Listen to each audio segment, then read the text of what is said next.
Live from Christian Academy, Louisville to Zeke Field. It's Christian Academy football is tonight. The Centurions at 4-3 host rival DeSales Colts coming in the game at 4-2. Hello, everybody. I'm Mike Botello, privileged to bring you tonight's broadcast, and I'll be joined once again by Darren Long, former athletic director.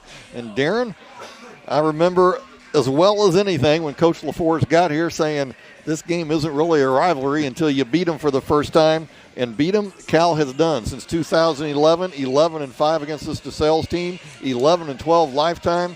But this has become one of the biggest rivalries in the city. Yeah, it's amazing the amount of media attention it gets, not just from the city, but out in the state, too. It's become just an incredible rivalry, one of those top 10 rivalries, I would say, in the state.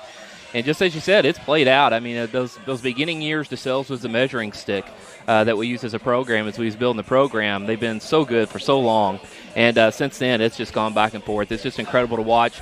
You know, it's amazing how things are new, but things still stay the same when you look at these games and how close they are in scores. And as you said, it's 11-12 right now between these two teams, and we seem to keep crossing each other no matter if we move up classes or whatever. We seem to be tied at the hip. Of course, both teams in 2A for a number of years, and really, except for a few years, just traded state championships. It was either DeSales or Christian Academy winning state. And so Cal goes up to 3A this year, and wouldn't you know it, DeSales came up to 3 and following us. And you add Mercer County in the mix, and it's a lot tougher district this year. Yeah, it's amazing. You know, Cal's now coming in 1-1 a district. DeSales is 1-0. They've only played one game. This will be their second game tonight. And, you know, with Mercer County into it, it's a tough district. It's definitely much stronger than it was a year ago. When you look at three teams that could have a competition for the lead, and we've talked to, we talked a couple weeks ago about how the playoffs are different. This game is really going to play into that tonight, and we'll get into that as the game goes along. Well, as we look at DeSales, you look at a lot of teams, you start talking about their quarterback and their running back, but the DeSales, you got to start on the other side of the line. Man, it's amazing the defense that they're putting up right now. They're only giving up, Mike, 6.5 yards rushing per team. It's just amazing. Well, I take that back. They've only given up 88 yards for the season. That's 15 a game. And leading the state in 3A in rushing defense and in sacks.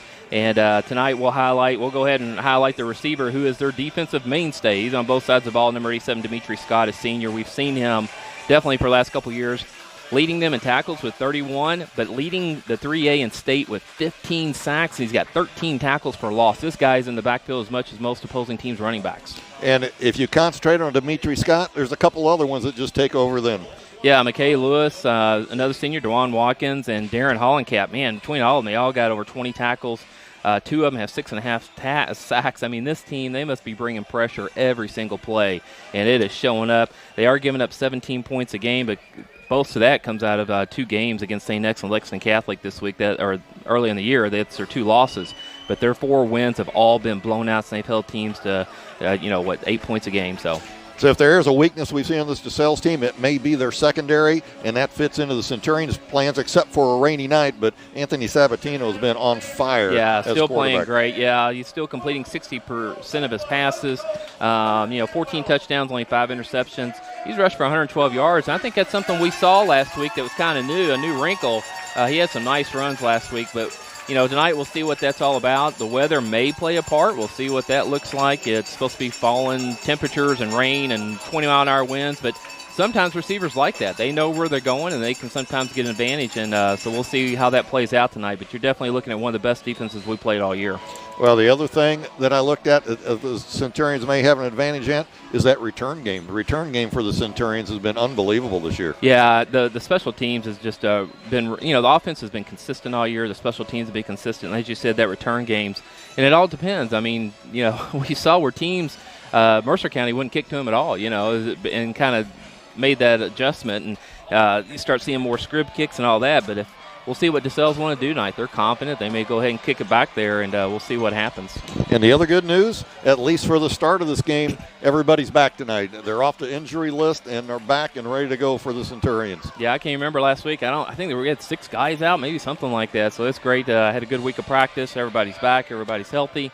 And so that will definitely be needed this evening. The Centurions will be kicking off to start this game to DeSales as Dylan Cornett tees that ball up.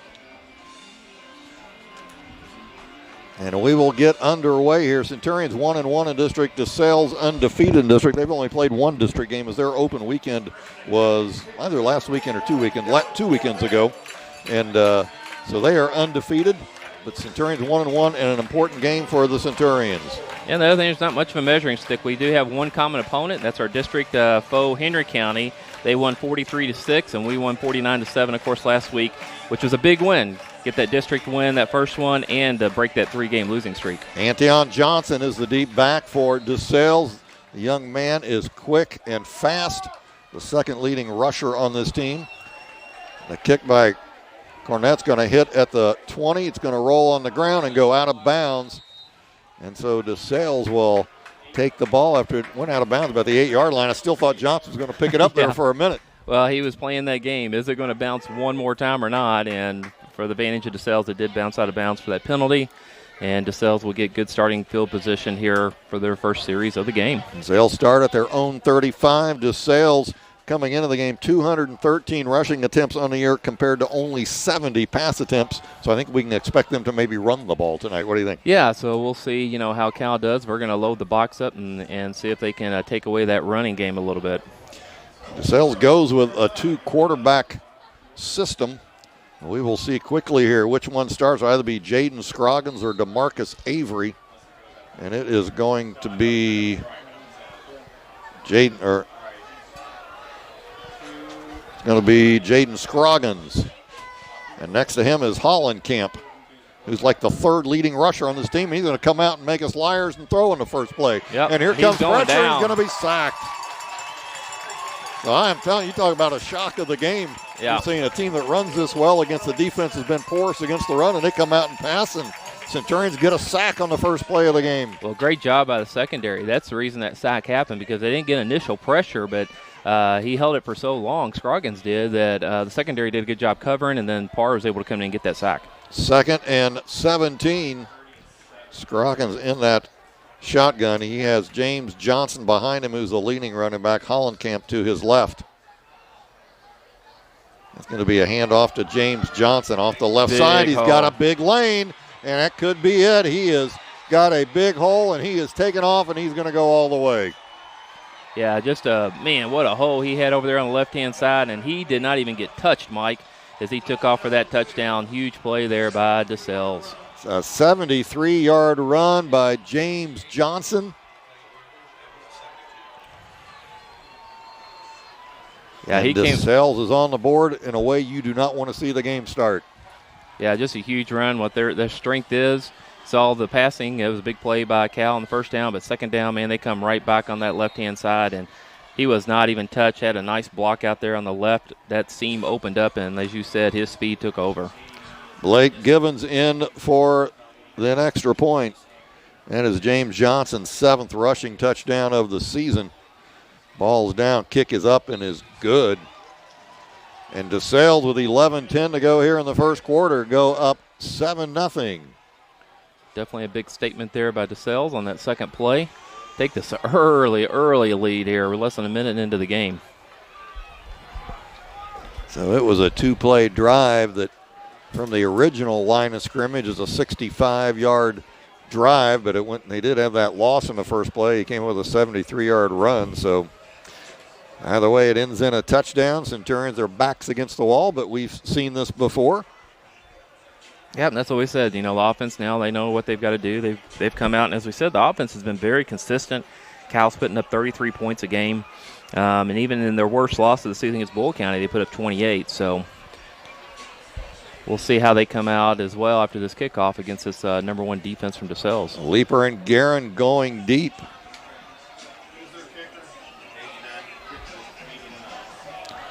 Brandt, Babin, and Dobbs, I believe, are short. Givens should be able to go there. Givens leads the state in field goals with 4 on the season.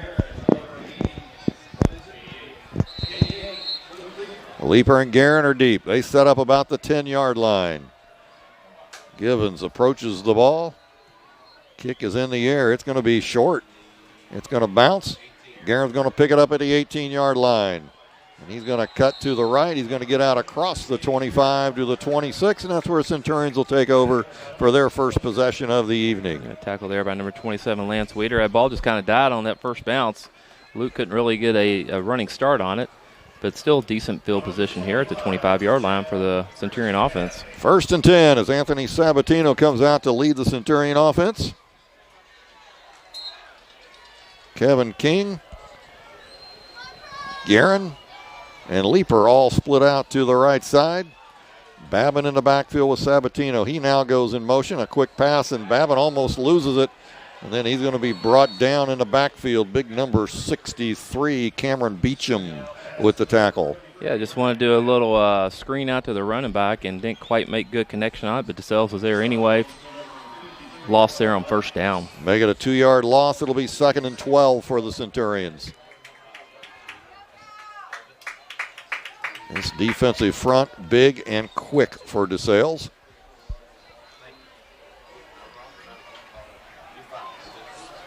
Sabatino stays in the shotgun. 2 receivers left, 1 to the right. Babin in the backfield with him.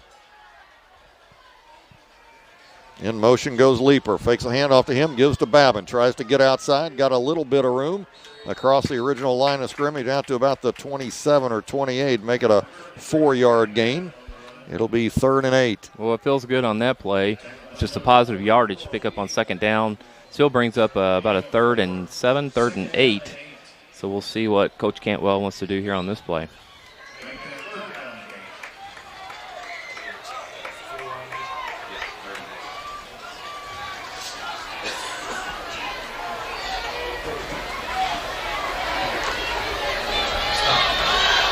Leeper to the right. King and Guerin to the left. Sabatino back to pass looking. He's got some time. He's going to go long. He's got Leeper behind him. Leeper can't quite catch up with it. Missed him by just a couple of inches. He had beaten the 2 DeSales defenders, and that'll bring up a punting situation for the Centurions. Yeah, it's interesting on that 3rd and 8, Sabatino decided to go for all of it. Leeper did, as he's done a lot this year, got behind 2 defensive men, and, man, it was right off the tip of his fingers. That was a heck of a throw. But unfortunately, it's going to bring up 4th down. I tell you, the good news is Sabatino had plenty of time. Yep, he did. Sabatino into punt. Antion Johnson setting up at his own 40-yard line. Sabatino setting up at the Centurion 15. Gets the punt away, a line drive punt. It's going to bounce it to 42. A one hopper to Johnson. Dobbs slows him down. He breaks the tackle, gets up to the 50, across the 50 to the Centurion 47-yard line. Finally brought down by Andrew Dupes along with Trey Jorgensen. And DeSales will start this time in Centurion territory at the Centurion 47. Yeah, not a great start here as, you know, for the Centurions out at DeSales is after that big long touchdown run. Their second series, they're starting already on the Centurion side of the field. 9:18 to go in the first quarter. 7-0 DeSales. 1 receiver splits left. Scroggins still the quarterback. He's going to be under center this time. Hands off. Nope, doesn't hand off to Hollenkamp. Coming around the other way is Antion Johnson on the reverse. Good tackle by Braden Babin. Didn't go for the fake whatsoever. Faked the handoff, then almost like a reverse, bringing it back from the slot receiver coming back across the grain, and Babin was standing there waiting on him. No gain. It'll be 2nd and 10 for the Colts.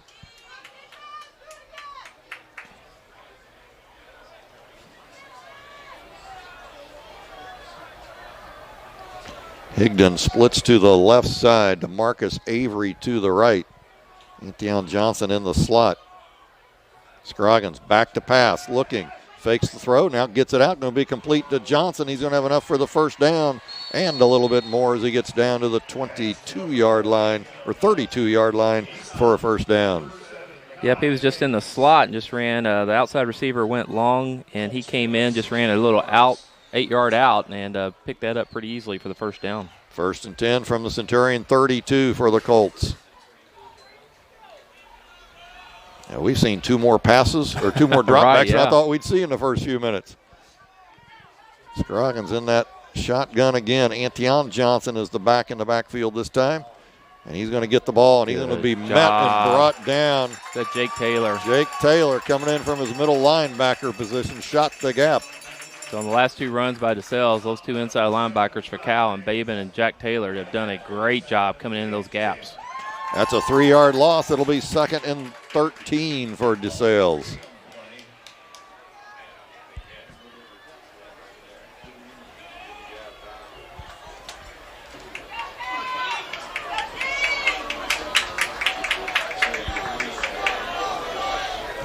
Scroggins has Hollenkamp as his only back in there now. Anthony Johnson goes in motion right to left.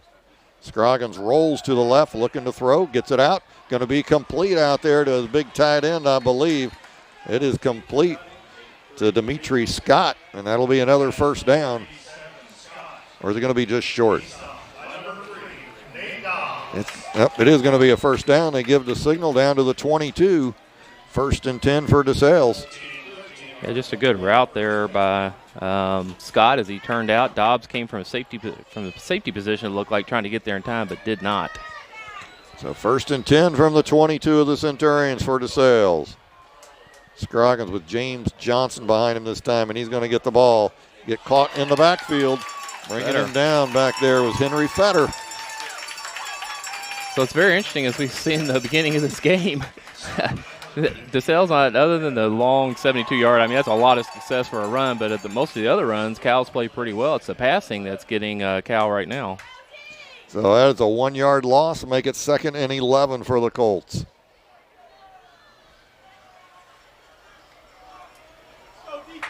Avery splits far to the left. Hollenkamp and James Johnson in the backfield. James Johnson sweeping right, has a big hole. Follows his blockers, gets down to about the 13 before he's brought down. Henry Fetter all the way out there along with Will Parr and Sutherland. Yeah, what you like that, that's two of your defensive front making the tackle 7 yards down the field. And I do like how patient Johnson was as he was running down through there. He wasn't in a hurry. He was waiting for his holes to open up. And as you said, just following his blockers. Make it 3rd and 1 for the Colts. 6:24 and running here in the first quarter. 7-0. DeSales, Mike Botello, Darren Long with the action for you. Avery splits far left. Scroggins looks like he's going to go up under center with Hollenkamp and Anthony Johnson in the backfield this time. Back to pass, quick one out on the slant, incomplete, in and out of the hands of DeMarcus Avery. And that'll bring up a 4th down. Yep, DeSales loaded the short side of the field with all their tight ends. Made it look that way, and then came back to the weak side just on a slant. And as you said, it was right in his hands. Good throw by Scroggins. Just couldn't hang on to it. 4th and 1. Although Blake Gibbons 4 for 5 on field goal attempts this year. His range, I was talking to someone before the game, about 35 yards, but they're going to go for it in 4th and 1. So big chance for the Centurions to get possession here. Hollenkamp and James Johnson, who's had the most success tonight of the running backs in the backfield, but Scroggins is going to keep, and he's going to get the first down. Yeah, just a classic quarterback sneak. Kind of walks up, picks which side he wants to go, and just kind of leans into it to pick up that first down. So 1st and goal from the 10 for DeSales. This drive started at the 47. See if this Cal defense can tighten up here and keep them out of the end zone for 7 anyway. Scroggins back in the shotgun. Hollenkamp to his left. James Johnson behind him. Hand off to James Johnson. Goes off left tackle. He's going to get about 3 yards before he's brought down. Braden Babin at the bottom of the pile. Yep, him and Jake Taylor both made that tackle. Did pick up 2 on that play. So 2nd and goal from the 8 now.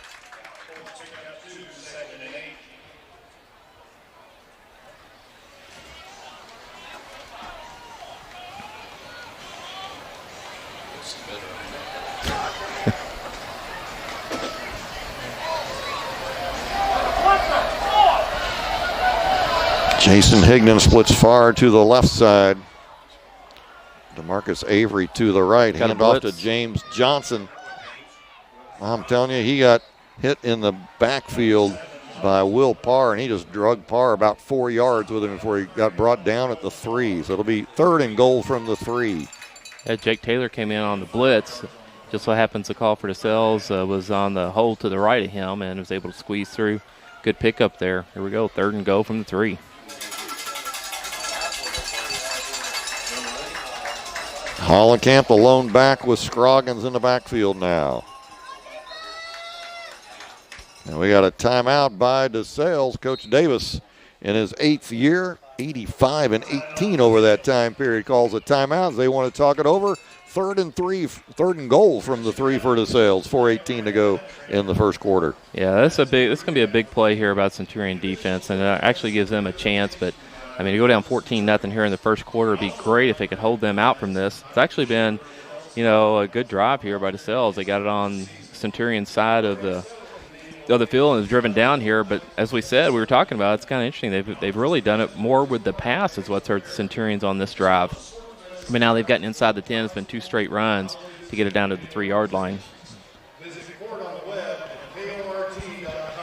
7 runs, 3 pass attempts, but as you said, 2 or 3 of those runs have been his last runs as they've got down within the 10-yard line. Yeah, exactly. So it's a big chance for Coach Riley and Coach Cantwell to get in there with the defense and kind of talk about, make sure everyone's on the same page as well. This is a big 3rd down. If they can keep them to no gain and then make themselves make a decision on the field goal versus the touchdown. Big play for the Cal defense. After a 73-yard run on the second play of the game by James Johnson, put DeSales ahead. Centurions almost countered with a big play of their own, just out of the fingertips of Luke Leeper. It would have been about an 80-yard pass play. But DeSales has it back and is driven down to the 3, 3rd and goal. Antion Johnson is in the backfield with Hollenkamp. They're on both sides of the quarterback, Scroggins. Dimitri Scott goes in motion. Now Antion Johnson goes to the slot on the right. Scroggins hands off to Hollenkamp. Good stick. Good stick. Is stuck out there. Is that? Oh, it's bad. Braden Babin, sorry. Great job. Yep, that hole opened up, and Braden stepped in like you teach a linebacker to do and met him. And I tell you what, it was a collision, and Babin wins that one. Blake Gibbons comes in to try the field goal. So a good stop by the Centurions. Ball's on the right hash mark. Gibbons 4 for 5 on the year. Kicker for DeSales and Dylan Cornett. Cal's kicker with the same number, 89. Meeks is going to be the holder. It's a tough angle being this close.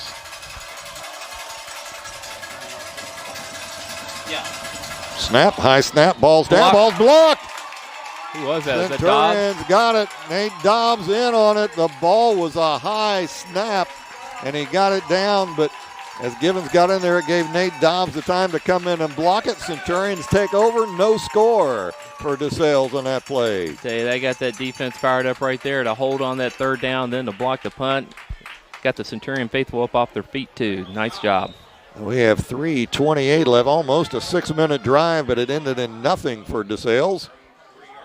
I tell you what this offense needs to do is they don't necessarily need to score, but they need to put a couple first downs together. The Centurions take over on their own 5-yard line. See if they can kind of at least get out of the end zone area. Sabatino goes under center with Babin in the backfield.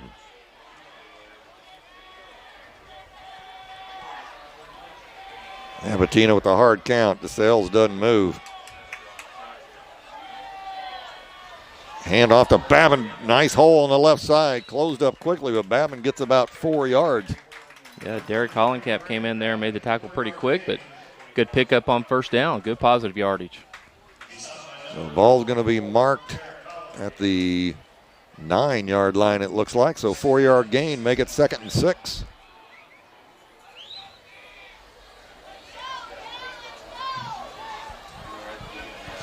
Sabatino goes back to the shotgun this time. Leeper to the left. Guerin and King out to the right side. Sabatino, quick pass, fires out to Leeper, complete, gets it at the 10. Tries to break a tackle, gets out to the 15-yard line. That should be enough for the first down as he drug Caleb Weinbrenner along with him. Yeah, nice easy throw there. Sabatino found his favorite receiver in Luke Leeper. And as you said, Luke thought he might get away there, but kind of got a hold of him, got a hold of his shirt or something, held on to him, but at least it picked up the first down. So first down of the evening for the Centurions at their own 15-yard line. Leeper splits left. Mays in the game. He and Guerin go right. Babin still the running back. In motion goes Leeper. Fakes a handoff to Leeper, gives to Babin. And Babin's going to go nowhere. Yeah, that play was a little slow in developing, and that left side of DeSales Colts were already in the backfield by the time Babin got the ball. Big DeJuan Watkins back there, about a yard loss. It'll be 2nd and 11. That's 2 big tackles there by Watkins. I can't tell if it's raining right now. It was raining earlier this evening. I think it's misty is what it looks like. But it is 2nd and 11. 1:58 to go here in the first quarter. 7-0 DeSales. This is the second series for the Centurions tonight. Babin takes off in motion. Sabatino fakes a pass to him, and in and out of the hands of Guerin. Nice pass by Sabatino, splitting the defenders, but Guerin couldn't hang on. Yeah, great read right there. I tell you what, Guerin popped out of 3 DeSales players that had dropped out. The 2 linebackers had dropped back and the safety had come up, but it was a good read. Just need to hang on to the ball. So here comes a 3rd and 11, and I'm sure this is the time a lot of these sacks have come for this DeSales team on these 3rd and longs. This is where your team that's leading the state, one of the top sack teams in the state. So if they call it blitz or if they call it safe here. 2 receivers left, 1 to the right. Sabatino fakes the handoff. Here comes pressure. He bounces away. Flag is down. Pass comes out, complete to Guerin. It's going to be enough for a 1st down, but let's see what the flag is. Where's it at on the field? Looks like kind of in that holding area.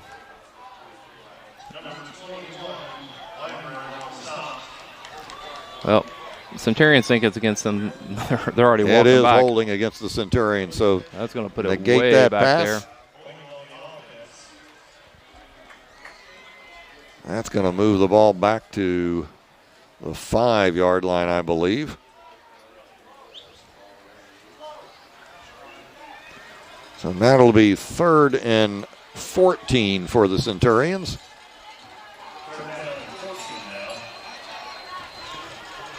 And a dangerous situation where Sabatino's going to have to go in the end zone if they're going to throw it. He's in the end zone with this pocket, with this tough pressure from the DeSales Colts, but also had a long throw at 3rd and 20. Make it 3rd and 20. I was mistaken there. Worse than I thought. 2 receivers right, 1 to the left.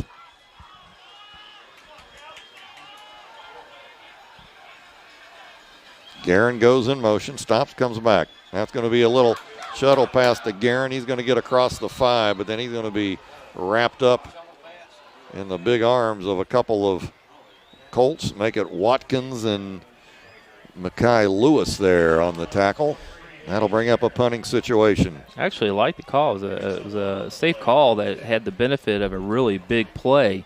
But as you said, number 5, Mackay Lewis, that other defensive end, did a great job of holding his territory and then just jumped off his block to make that tackle.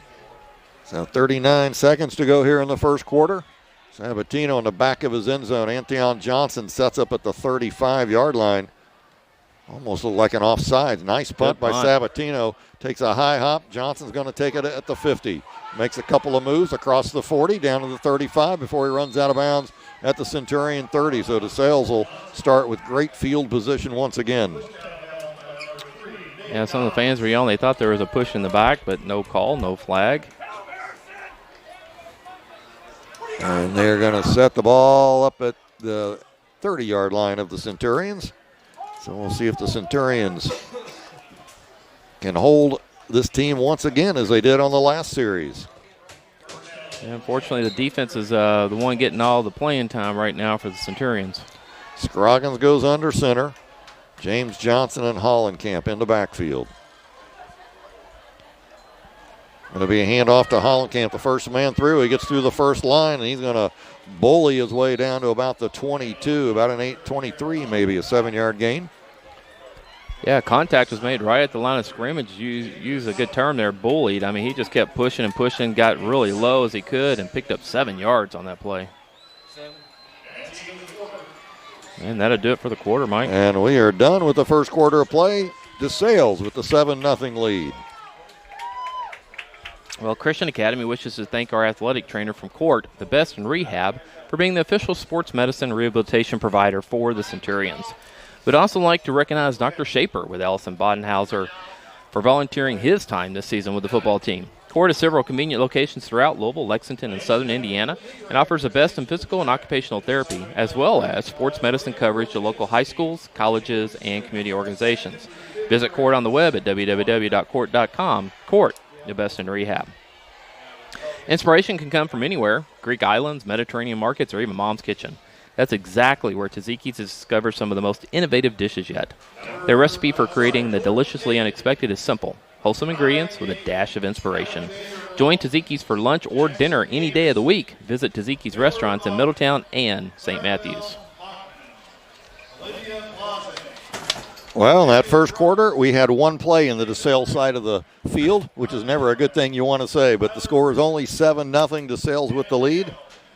And kudos out to that Cal defense in that last drive that DeSales had. Yeah, they had their back kind of to the wall, proverbial wall, as DeSales had a nice drive on their second series. Started on the Centurion side of the field, but got it down inside the 10. Had it, 3rd and 3, I guess, 3rd and go from the 3-yard line. And great tackle there by Babin, the rest of the defense to hold, and then the block on the field goal. But here they are again. They're right back again, where DeSales in great field position as they've been this evening. It'll be 2nd and 3 on the Centurion 23 for DeSales when we get back to action here in the second quarter. Addison Tucker, Amelia Warren, Lucas Watkins, and Connor Wilson. Your head coach, Ilya Kalave. So Jaden Scroggins has been the go-to quarterback tonight in this 2-quarterback system. He's had a couple of nice throws tonight. They've looked good, even on the one drop on a slant. It was a nice throw. Scroggins in the shotgun. Hollenkamp to his right. Back to pass. Straight drop back. Fires across the middle. Incomplete. Going for his big tight end, Dimitri Scott. Incomplete. It'll be 3rd and 3. Just a little high, but he had 3 Centurions right there. So and he still was the biggest man around. He's still the biggest man around, that's for sure. He is one big guy. He said, I think he's talking to Middle Tennessee as one of the schools he's been talking to about furthering his football career. He comes into the game this year the leading receiver on this team. 7 receptions for 152 yards and 1 touchdown. We got 3rd and 3 now. Another big 3rd down for the Centurions. Scroggins in the shotgun. Going to hand off to James Johnson. He's got the hole, and he's going to get hit by Leaper, but carry on down to the 15 for the first down. Yeah, I tell you what, that offensive line for DeSales has opened up a couple of big holes there for Johnson. Johnson's tall. He's tall and lean and got through there. And as you said, as Leaper came up from safety position to make contact with him, he just kind of used his height and kind of leaned into it to pick up that first down pretty easily. Have we faced anybody with a back that isn't very big this year? They all seem to be huge on the teams we're playing. Remember, South Odom had a smallish back, but that was his advantage. Yes. 1st and 10 for the Colts. James Johnson to the left of Scroggins. Hollenkamp to the right. Back to pass. Scroggins again. He's going to loft it in the air, going deep. It's going to be out of bounds. Yeah. That could have been offensive pass interference, I believe, as well. So going for DeMarcus Avery, but he was about 2 yards out of bounds. Incomplete. It'll be 2nd and 10. Yeah, the idea is just kind of throw it out there and let your taller receiver go and get it. Pushed a little bit there, 2-yard line, but when he did, it was also, as you said, out of bounds. DeSales only thrown about 11 passes a game on average. They may be close to that tonight already. 2nd and 10. Avery splits to the right. Higdon to the left. James Johnson and Hollenkamp in the backfield. Going to be a give to Hollenkamp, the first man through. Bounces off a couple of Centurions, and Dobbs finally brings him down after about a 5-yard gain, it looks like. Dobbs' helmet came off, so he's got to come out of the game for a play. Gage Guerin will be coming in to replace him. So here we go, another third down inside in the red zone for DeSales. This time it's going to be 3rd and 5, I believe. Ball's on the 12. They get 3rd and, sure they got to get to the 7 or the 6 or the 6.5. Somewhere in that area. Gage Guerin in for Dobbs, who had to come out. Scroggins in the shotgun. James Johnson to his right. Scroggins back to pass, looking left. Here comes pressure. He's trying to get out. He's across the 10. He's going to get wrapped up by Sutherland. He's not going to have enough for the first down, I do not believe. Well, he's going to be about a yard and a half short. Let's see where his final mark is. So close to being sacked, but Scroggins took off, got down to the 8. So I believe it's going to be 4th and 2. Yeah, I think DeSales definitely would go for it here. They are going to go for it.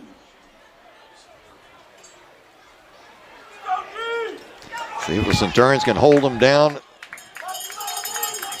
within 10 yards of the goal line once again.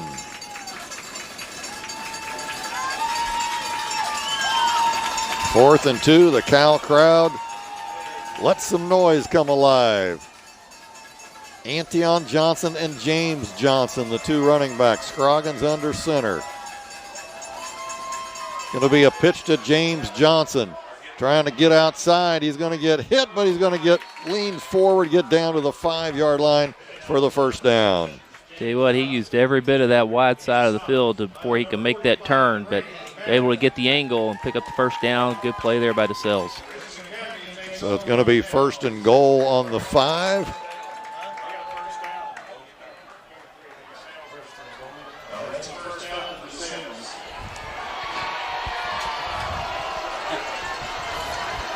So another 1st and goal for the Colts. Hollenkamp and Antion Johnson in the backfield now. Centurions need a turnover here. It's going to be given to Antion Johnson. He's going to fight through the middle, and he's going to get stopped or not stopped. It's no signal yet. I think it's going to be about the 1-yard line. Yeah. Long time for that whistle blew. I thought he may have got it with the second push, but they're still going to say he's just barely short. I'd say it's a half-yard line, Mike. I think you're right. 2nd and goal from the half-yard line. This can be an old-fashioned quarterback sneak, but the Cal's going to call timeout. So we have 9:38 to go in the second quarter. 7-0 DeSales, but they are threatening to score again as they're on the half-yard line, as they already lead 7-0. So E-News is Cal's online newsletter, allows fans, parents, and supporters of Cal Athletics to keep up with the latest news in Cal sports. E-News is distributed weekly and includes sports from elementary, middle, and high school from all Cal's Kentucky campuses. For questions, please feel free to contact us at enews@caschools.us, or you can subscribe by visiting our website at caschools.us and just click on Centurion Athletics. Also follow Cal Athletics on Twitter for Centurion Athletic news and game updates. Just go to Cal Athletics at Centurion AD. It's a great way to keep up with all the varsity teams and kind of get up-to-date scores and accomplishments throughout the evening. And there's always something going on up here at Christian Academy.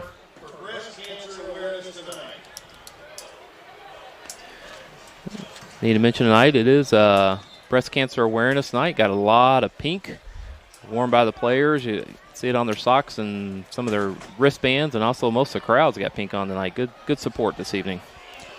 2nd and goal from the officially 1-yard line, just because we can't put half-yard line up on the scoreboard. Scroggins under center with Hollenkamp and Antion Johnson. I mean, right behind him. Scroggins is going to keep, and he gets in. Yep. So Scroggins with the 1-yard run, and DeSales goes up. The Cal player has the ball, but whistle had already blown. So they'll go up 13-0 here. The Colts will, with this extra point try coming. So Gibbons in for the extra point.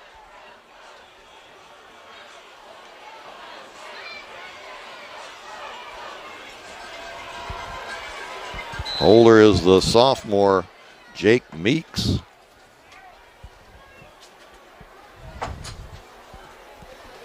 Ball's down, kick is up. It was a good hike that time, and it is good. And with 9:33 to go in the first half, it's 14-0 DeSales. Tell you what's been really good for DeSales tonight is their field position. They have dominated the field this evening. Cal, the couple times they have gotten it, they've only had, 2 times on offense. First time it was 3 and out. Did pick up a first down their second series, but that's when they started their own 5-yard line. So it's been tough on the Centurion offense. They're playing this great defense, but not helping yourselves when you got your back against the wall. And for DeSales, it's tough on the field position they've got. It's made it tough on the defense for Cal. Twice they've been inside 3 times they've been inside the red zone. The 3 times they've had the ball, 2 touchdowns, and then just luckily a blocked field goal. So a 30-yard drive that took around 3 minutes, ending in a 1-yard run by the quarterback Scroggins. 8 plays on that drive, 2 incomplete passes. The rest were runs, and DeSales up 14-zip. And hey, we've been down 14-zip before, and I've seen kickoff returns for touchdowns. Yep, exactly. So first thing to do is get a clean catch here, get a good return, get good field position, and flip the field a little bit. Luke Leeper, Gage Guerin back as Gibbons prepares to kick off. Centurions in a hole. But we've seen this offense put a lot of points on the board this year, and so we know they can come back and score. Kick is up. This one's going to be a deep one, sends Guerin back to the 10. He's going to come to the right side. Now he cuts up the middle, gets out to the 25-yard line. Flag on the play. We think there was a flag on the play, but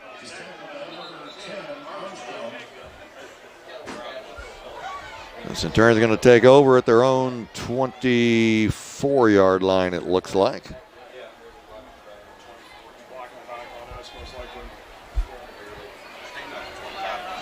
Officials having a discussion there. There's a flag on the play, but having a big discussion on the call.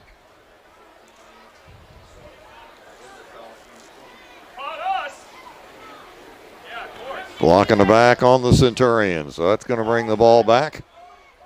Well, the one thing we just talked about is to try to get decent field position. Here we go again. Maybe push back inside the 10 probably.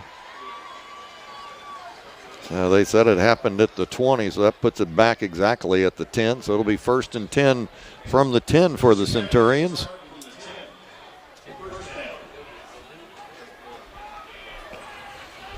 Now, a 9-minute, 90-yard drive would be nice. Yeah, let's start with positive yardage on each of these plays. King and Leeper go to the left side. Babin, the running back.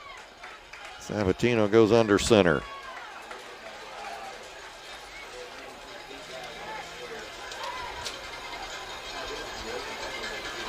Hand off to Babin. Tries to go to the left side. Got a hole. He gets outside. He's across the 20. And fumbles. And DeSales are going to come up with it. A big run by Babin, but it was knocked loose, and DeSales is going to take over at the 19. James Johnson with the fumble recovery.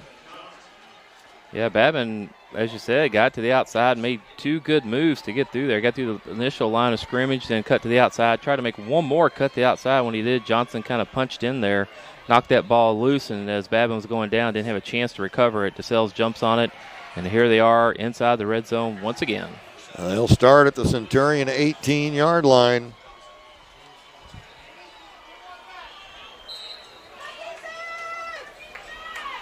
Cal defense has got to step it up here. Scroggins back to pass. He's going to loft it in the air, going for Scott again. Nope, going for DeMarcus Avery this time, and it's going to be a touchdown. He threw it high, and Avery went and got it, making an 18-yard touchdown pass from Scroggins to Avery.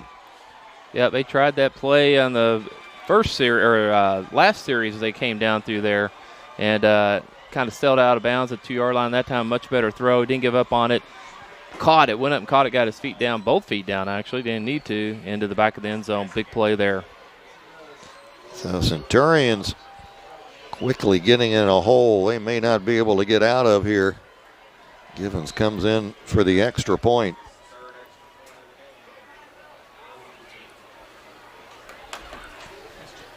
Ball's down, kick is up, kick is good. And DeSales with 9:10 to go in the first half. Go up 21-0. Yeah, if you're going to have a script for the game that could be a nightmare for the Centurions, this has been it. Had poor field position. DeSales has picked up some big plays, running and passing. They've done it with drives. They've done it with quick hits. And then offensively just have not picked up, but more than, I think, just one first down, and I think tonight for the Centurions. So cannot get any consistency against this vaulted defense at DeSales. That is DeMarcus Avery's second touchdown reception there. It's only Scroggins' second touchdown pass of the year.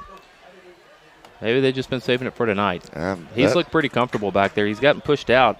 One sack on the first play of the game, and then he got kind of ran out of the pocket the other time. But that was a nice throw there, nice and high. Only his player could make the catch. Now Givens in to kick off for the third time this evening. Centurions will get the ball to start the second half.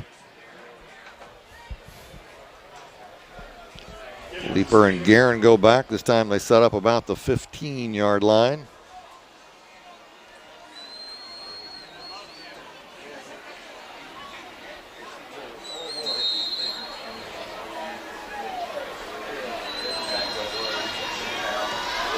It's going to be a shorter one than usual. Guerin's going to take it on the run, avoids one tackle across the 30. He's got some room and finally knocked out of bounds on the far side as he gets out to about the 44, and Centurions are going to have some good field position for the first time. Yeah, great job. Gage made the first man miss, and they got to the outside, turned to speed on. They got him another 10 yards before he's finally pushed out of bounds. But as you said, best field position for the Centurions tonight. Now Centurions at their own 43, 1st and 10.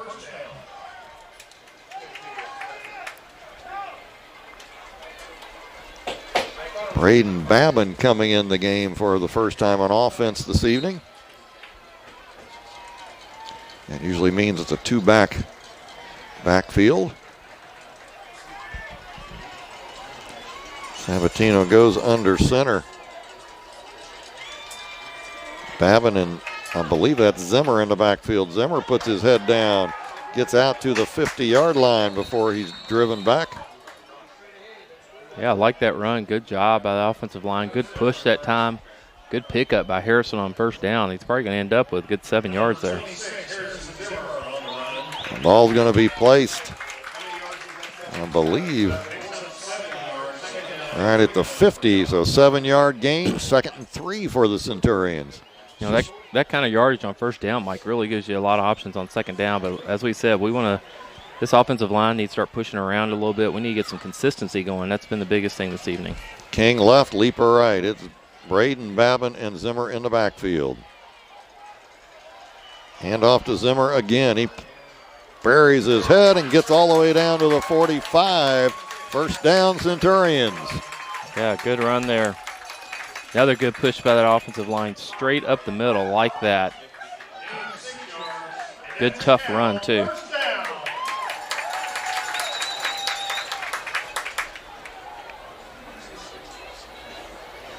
Ball at the DeSales 45. First time Centurions have had the ball in DeSales territory tonight. Mackay Mays back in, splitting left, Leeper to the right. Hand off to Zimmer again. He gets behind Babin. He's going to get a couple of yards this time. Maybe stretches out for 3. Yep, still good positive yardage there. Good tough running. Coach Cantwell feels like he's seen something up the middle he's trying to exploit on 3 straight runs, 2 to the left of the center, this time to the right. So make it 2nd and 8 for the Centurions.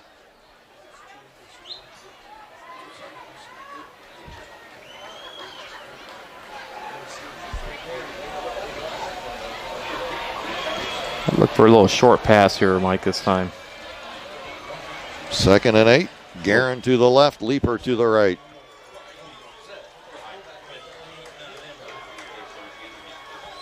Hand off to Zimmer. Nope, Sabatino keeps it. He's going long. He's got Guerin. If he can get it, he catches it at the 5. Almost breaks the tackle, gets down to the 1.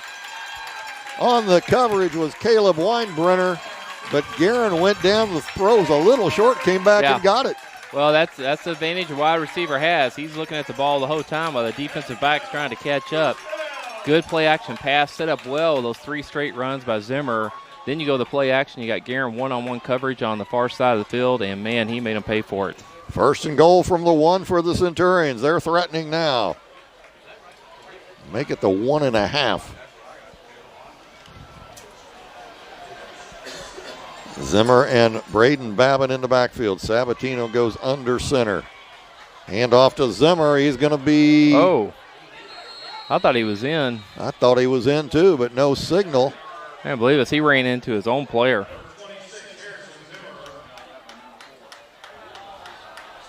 And there's a flag. Yeah, I tell you what, if this is on Centurions, this is one of those mistakes. They're pointing to DeSales.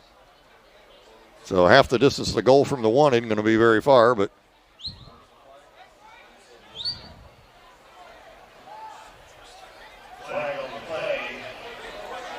interested to see if this is on both teams. the officials Doing are a lot of talking. Officials are conferring for a rather long time. Unsportsmanlike conduct against DeSales. As you said, Mike, that's half the distance to go. I think we made it to about the half-yard line. That'll put it at the quarter-yard line. Hopefully it's just be a nice quarterback sneak by Sabatino. We'll see if he goes under center. If the official just put the ball down, and then he just like shoved it like about a half an inch forward. What's he going to do with it? So it's 2nd and goal for the Centurions from the 1. Sabatino's going to keep it. Sabatino's in. Centurions are on the scoreboard. Much better drive that time. Settled down a little bit. Started with 3 big runs by Harrison Zimmerman. That offensive line pushing. Set up the big play action pass. So that looked much better by the Centurion offense. 6:22 to go in the first half. Centurions are on the board. Dylan Cornett in for the extra point.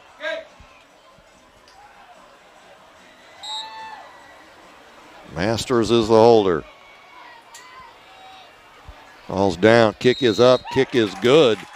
And with 6:22 to go in the first half, Centurions are on the board and cut into that lead of DeSales, making it 21-7 DeSales. Great getting those points on the board for the Centurions. Kind of builds that confidence, shows that offense they can score against this team.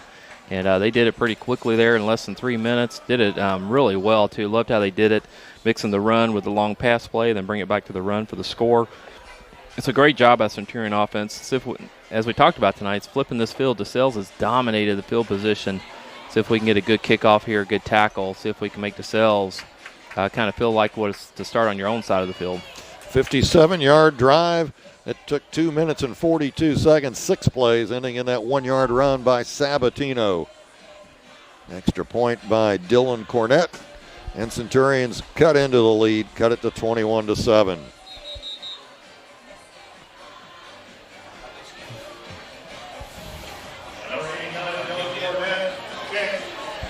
Antion Johnson goes deep. He'll set up about the 10-yard line.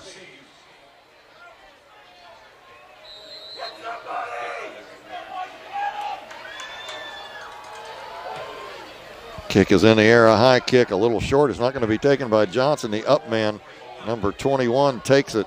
Jorgensen sticks him first, and then bringing him down finally with Andrew Dupes. Caleb Weinbrenner with the return. Yeah, good job. So come back and let's see if DeSales is going to keep putting this ball up in the air, or they're going to. They've had a lot of success tonight, coming just off tackle, just on these runs, a couple of the big runs they've had, but they've also had a lot of success just throwing the ball up to the outside. Sells ball at their own 28-yard line. 1st and 10.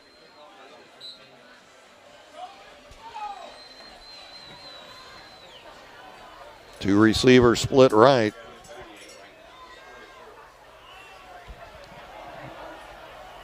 Chase O'Neal in the backfield now. He joins James Johnson and gets the ball. He's had success getting out to the right side. Tackle. He is slowed down by a couple of Centurions and finally out of bounds on the far side. And there's a flag down. It's going to be a personal foul against the Centurions, I believe. A late hit out of bounds, I think.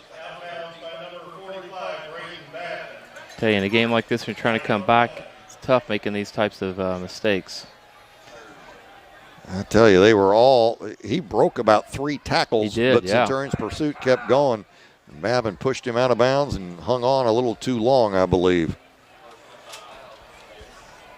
So that's going to be a 1st down. DeSales has not been penalized yet tonight. Oh, other than the last one. Yep.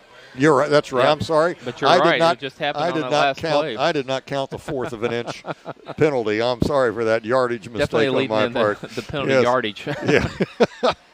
It'll be 1st and 10 at the 45 for DeSales. But they have definitely played a cleaner game.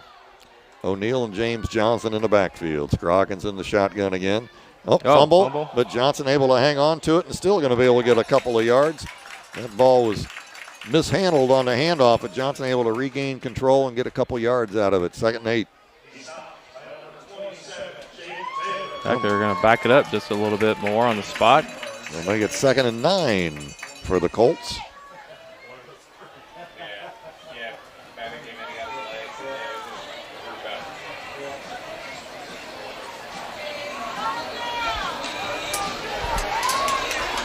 Two receivers right.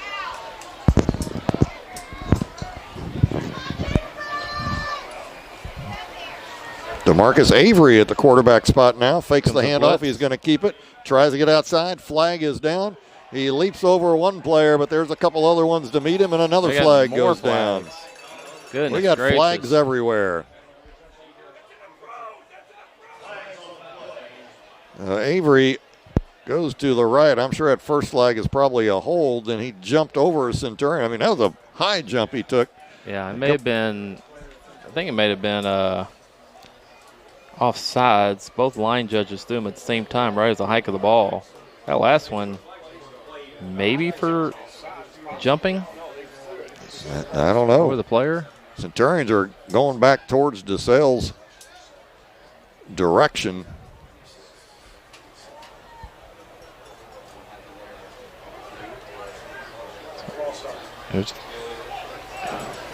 Official looks like he's going for his microphone that he doesn't have. We got a false start against DeSales. It's declined.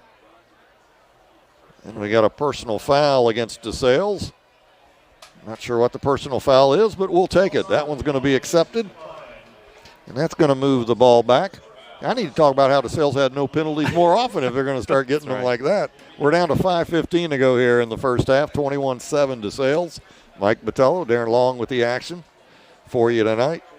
Yeah, this is going to push this ball way back, too. DeSales with the first 21 points of the game, but Christian Academy then countered with a nice drive after that. So that should take it back to about the 27, 28-yard line. That should be second and 27. Second and 27. So let's see if Centurions pushing DeSales back via the penalty. Scroggins back in at quarterback with O'Neal to his left. I think there's going to be a pass here, and he's going up in the air. He's got pressure. Now he's got pressure. He's going to get on to him.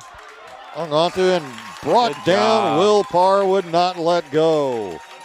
The last two plays, Mike, the Centurions have brought a blitz, brought all-out defensive pressure, and have had good results 2 plays in a row. Make that a loss all the way back to the 25 and make it 3rd and 30 for DeSales.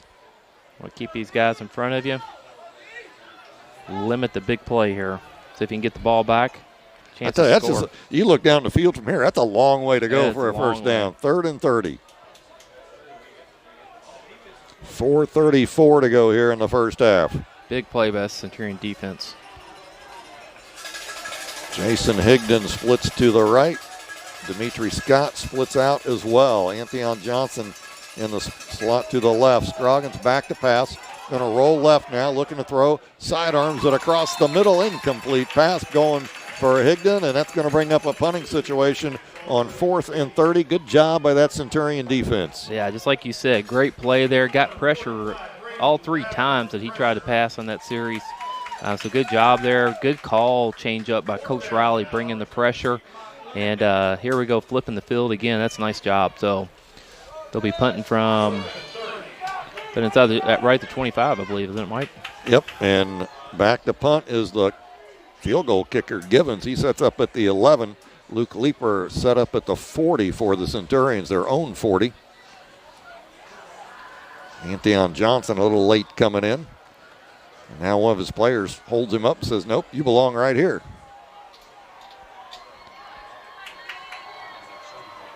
High snap, but able to get to it and barely missing him. It's going to be a short punt. It gets it to DeSales. Great roll for DeSales, but still going to give Centurions great field position. I did not see who that was in. Almost blocked it with a high snap. Yeah, it was. Givens got it down, kicked it, barely missed it. It hit probably about the 37, rolled out to the 48, and that's where the Centurions will take over on the DeSales 48-yard line with 4:07 to go in the first half. That's something that's nice to say is Centurions take over in the DeSales side of the field. That's fantastic. So Centurions, last time they had the ball, started on their own 43 and drove it for a touchdown. Let's see what they can do this time. Leeper and Guerin split to the right side. I believe that is Zimmer is the lone back, and he's going to get the ball. Tries to come out on the right side, got a little bit of a hole, gets down to the 45, just past the 45-yard line. It'll be 2nd and about 7 for the Centurions. Tackle once again by Watkins and Scott were both in on that play, but, man, Harrison hits that hole so quick. Just picks up that positive yardage. They're going to mark the ball at the 44, so make it a 4-yard gain, 2nd and 6 for the Centurions.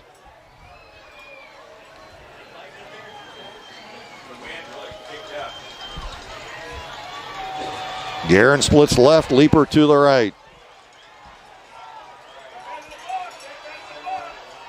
DeSales putting a lot more men in the box this time.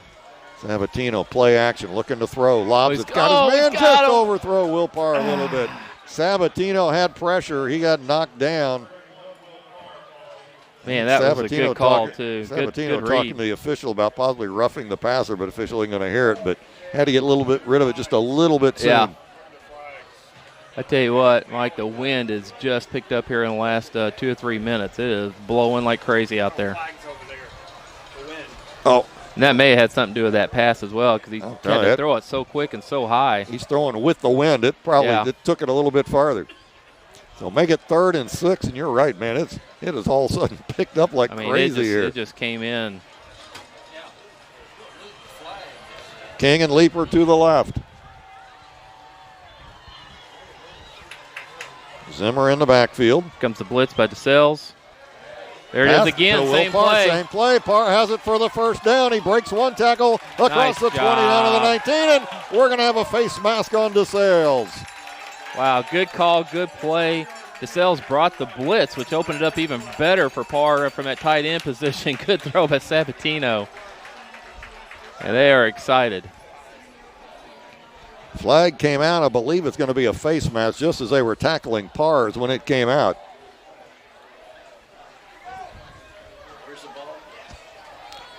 The pass got him down to the 20. Oh, hit to the head. Hit to the head. Wow. On the play. So that should take it down to the 10. And that's where it's going to be. 1st and goal from the 10 for the Centurions. 3:10 to go here in the first half. Centurions trying to cut this halftime lead to 7. Man, that's the thing about penalties tonight, Mike. They've all been big. 10 and 15 yards on both teams. King splits left. Leeper splits right. Zimmer in the backfield.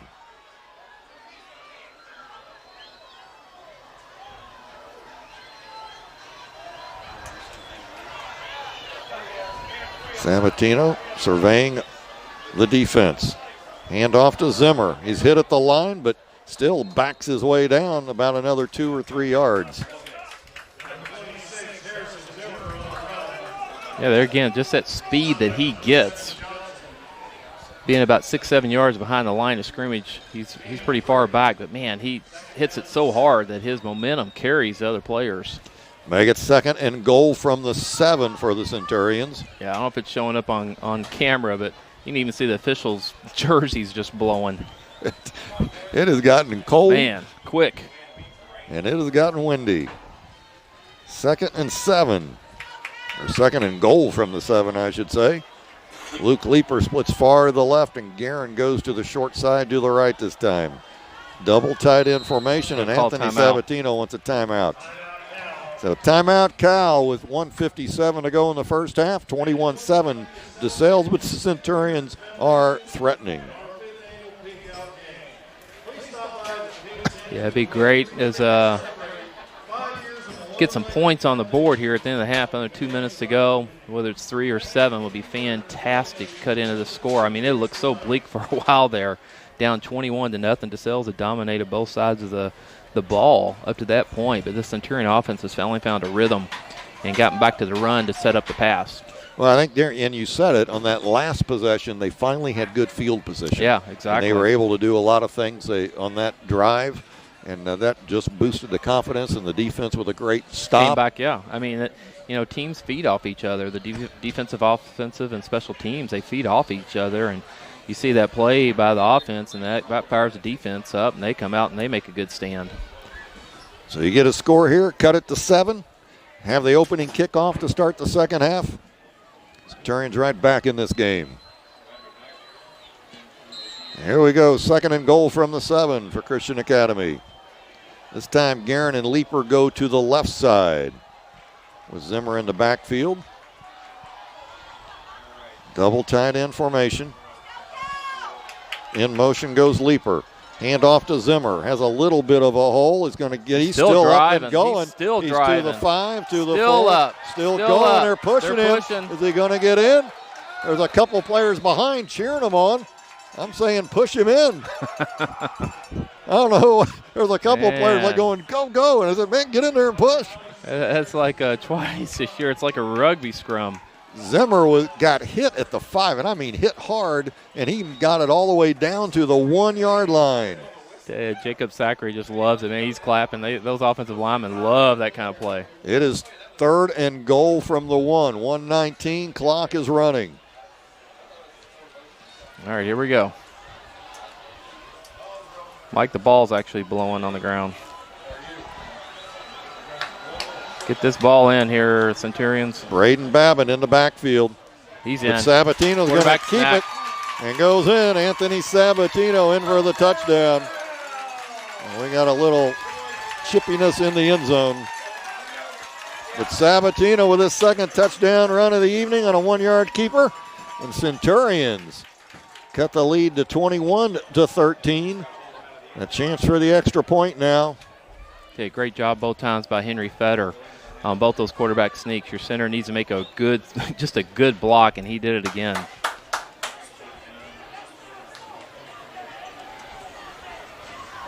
I'm not sure what we have going on here right now, but Centurions are ready to go. Oh, the defense is talking to the back officials. Cornett in for the extra point.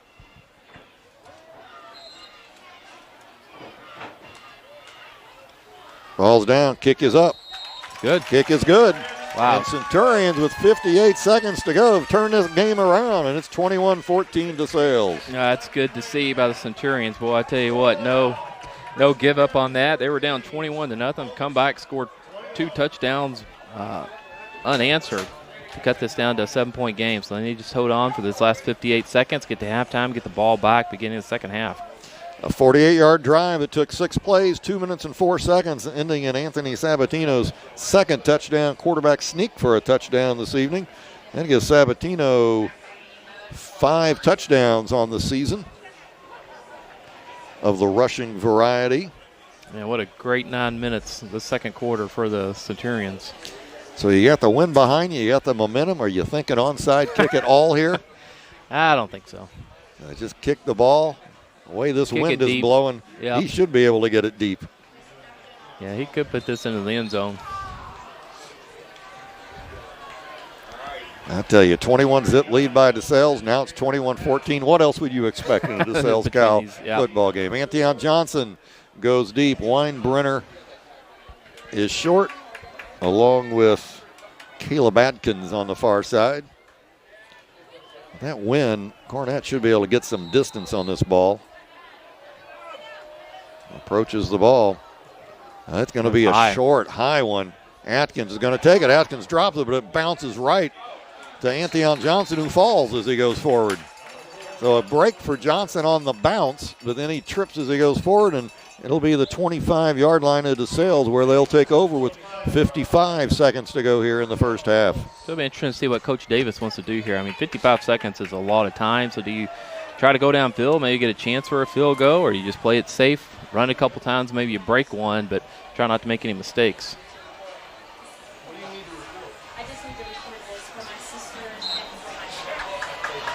Higdon goes far left, Avery to the right. James Johnson in the backfield. Scroggins is under center.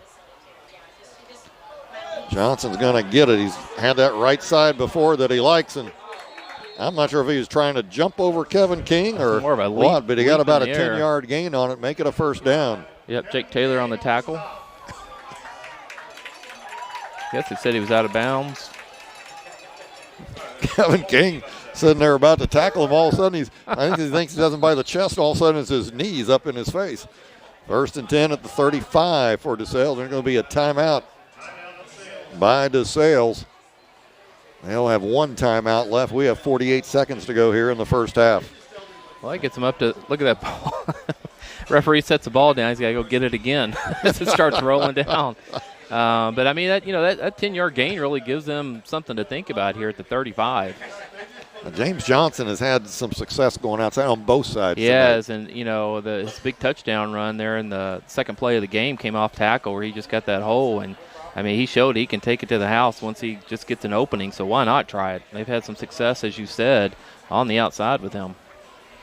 So 48 seconds to go, first half, 21-14 DeSales. They have the ball on their own 35.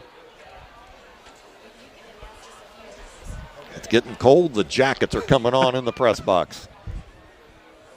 Except for Ed Peak, man. Ed Peak, he's in his short sleeve golf shirt. He's ready to get a club and go out and play. Right. He said if he hits with the wind, his drive will be about 50 yards longer than usual.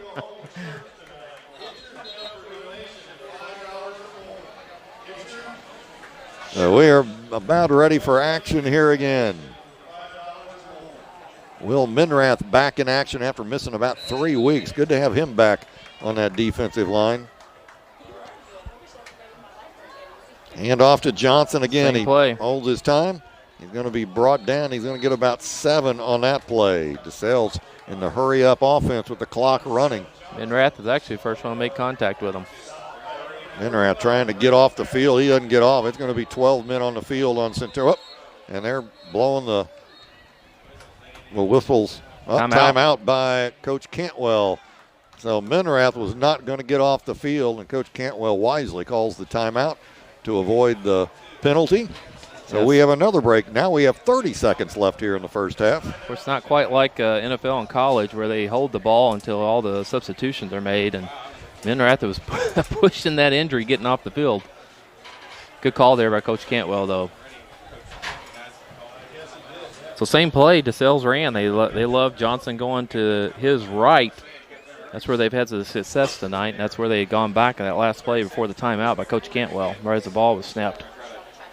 Or I guess actually right before the ball was snapped. Oh, Minrath had the ball's on the far hash mark. Minrath had a long way to run when they thought he was coming out of the game. That'll be 2nd and 3. Boy, you just don't want to let Johnson break one of those long ones. Yeah, I mean, you'd rather give up the first down for 3 or 4 yards than to break off one of those, as you said, one of those 60, 65-yarders. DeSales has 1 timeout left. No timeouts left for the Centurions. Players are jumping down on the sideline trying to stay warm. Man, they said when this co-front come in, you know it. Man, it came in like within 2 seconds. It really did.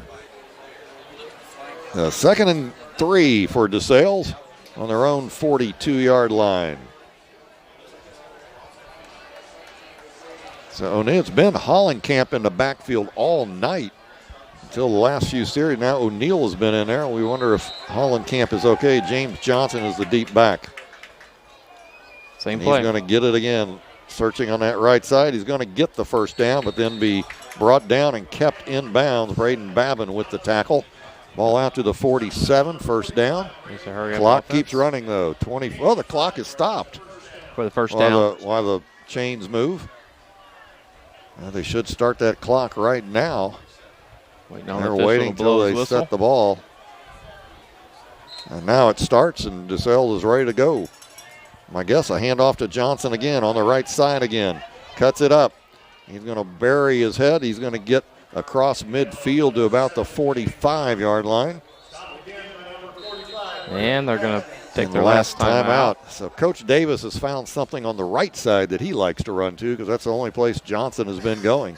He gets down, they're going to mark it at the 46 of the Centurions. Well, I think picking up 6-7 yards every chance is something you like as a coach. But only 9 seconds are left. You got to think they're going to throw it. Yeah, you got to put this one up. They really like that play. They scored a touchdown on. Had tried it twice, but was that who was it they threw it down to? Is it Avery? Yes. They kind of throw down the right-hand side there, let him go up and get it. So good job by the Centurions keeping Johnson in bounds in that last play. So good job there. So, yeah, I would expect to see something underneath and try to break a couple tackles for a touchdown, but it's going to be tough to get 2 plays in here. Centurions have 2 or 3 sacks on the evening already of Scroggins. Their pressure has been very good tonight. I don't believe Sabatino's been sacked tonight. No, so he hasn't. Good protection for him on the evening. So we are ready to go here. Watch the long pass here. Head going to split to the left side, Avery to the right. Scroggins goes under center. Got both Johnson in the backfield now. James Johnson gets it again. He's going to get hit at the line and twirled around. That was Braden Babin, and that's going to bring us to the end of the first half. And Centurions score the last 14, get the momentum, and trail 21-14 at half. We'll be back in about 12 minutes with a recap of first half action, first half stats, and then second half action as DeSales lead the Centurions 21-14 at half.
Welcome back to Christian Academy of Louisville football, where the Centurions trail at halftime 21-14 on a game that has seen basically two different halves of plays, if you will, in the first half.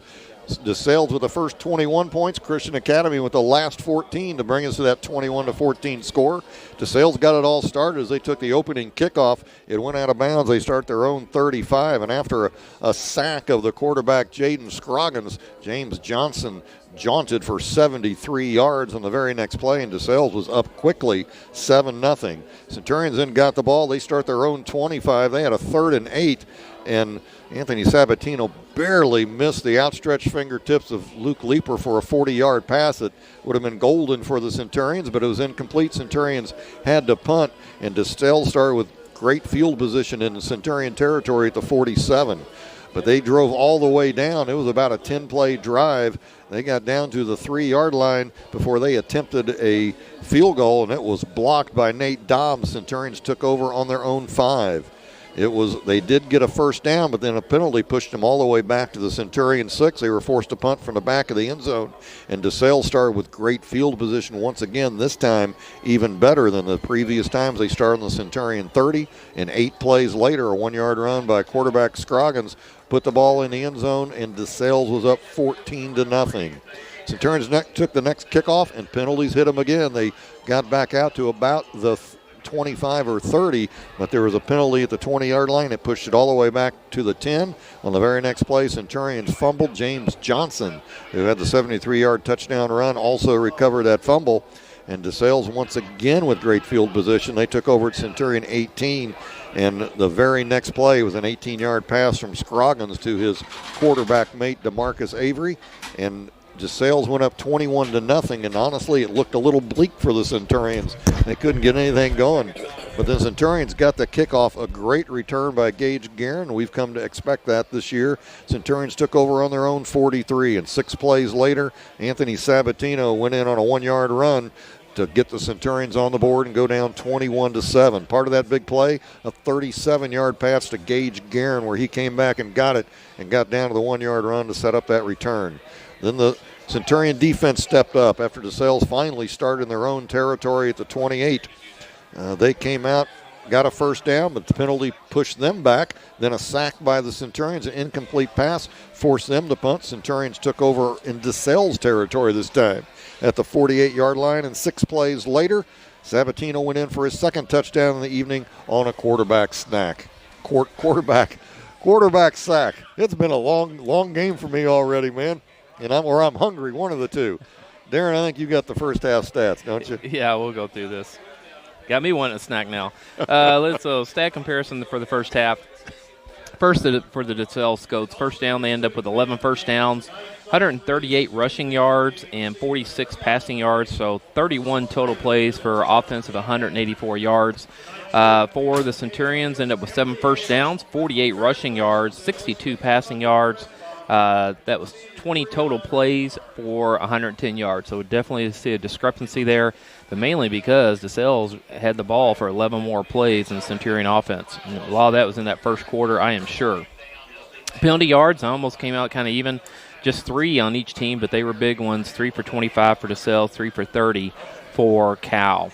Third down efficiency, 1 of 5 for DeSales, 2 of 4 for the Centurions, but on fourth down, Centurions didn't have any, but 2 for 2 for DeSales. 1 punt of 23 yards for DeSales, 2 for 41 average for the Centurions. Look at some of the offensive output here by DeSales. Jaden Scroggins ended up 3 for 7 for 46 yards passing and 1 touchdown. Rushing, Scroggins ended up 5 for, he gained 7 but lost 9 on sacks, so for -2. Antoine Johnson 4 for 1 yard. James Johnson, big first half, 12 attempts, 121 yards, of course, a long of 72 on the second play of the game for that touchdown.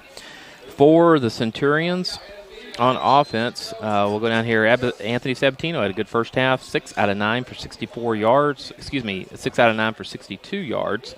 Of course, that one, a lot of that is on 2 big plays. Rushing, Sabatino finished with 3 attempts for 10 yards and the 2 1-yard touchdowns. Harrison Zimmer, 6 attempts for 32, and Brant Babin, 3 attempts for 7 yards. Receiving tonight, Gage Guerin, 3 receptions for 38 yards. Will Parr 1 for 20. Brant Babin ended up losing 2 yards on that play. Luke Leeper 1 for 6. On defense tonight, Braden Babin leading the way with 6 tackles there in the first half.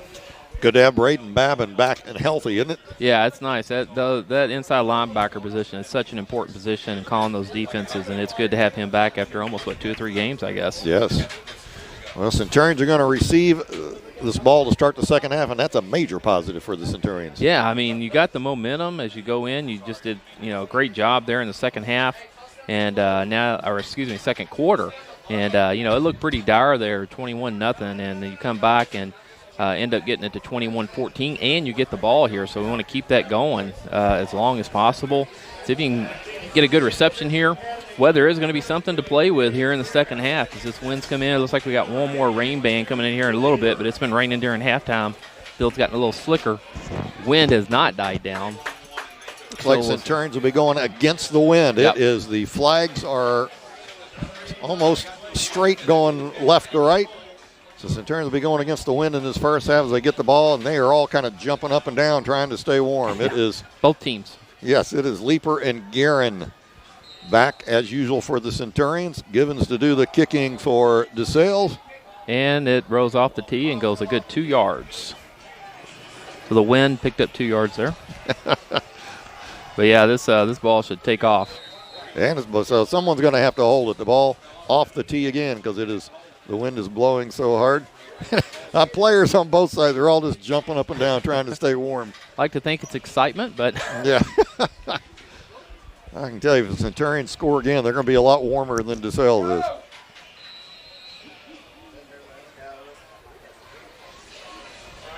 We're going to try this again. Givens approaches the ball. Kick is in the air. Boy, it is. He got hold of it in the wind. It is going. It hit almost out of the end zone. That hit about 8 yards deep in the end zone. It hit the top of the tee in Centurions.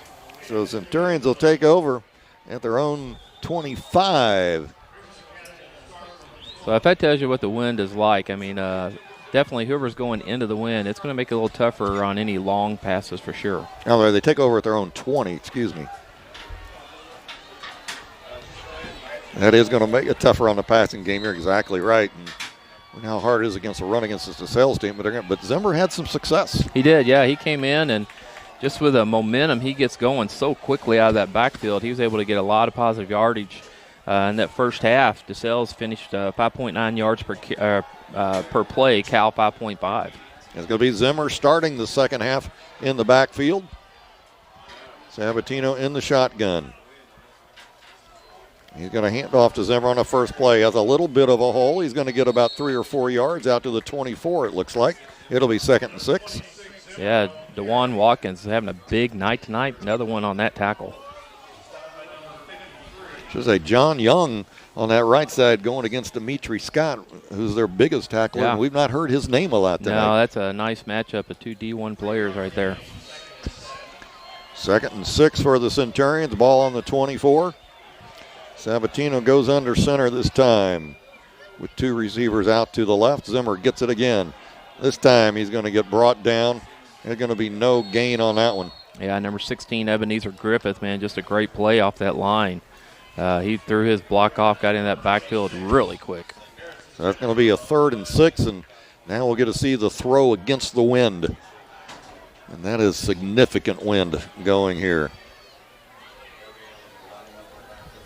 Well, I tell you, you want to have a march pretty far down because the Centurions have to punt against this wind. Yeah, it's going to exactly. give great field position to DeSales.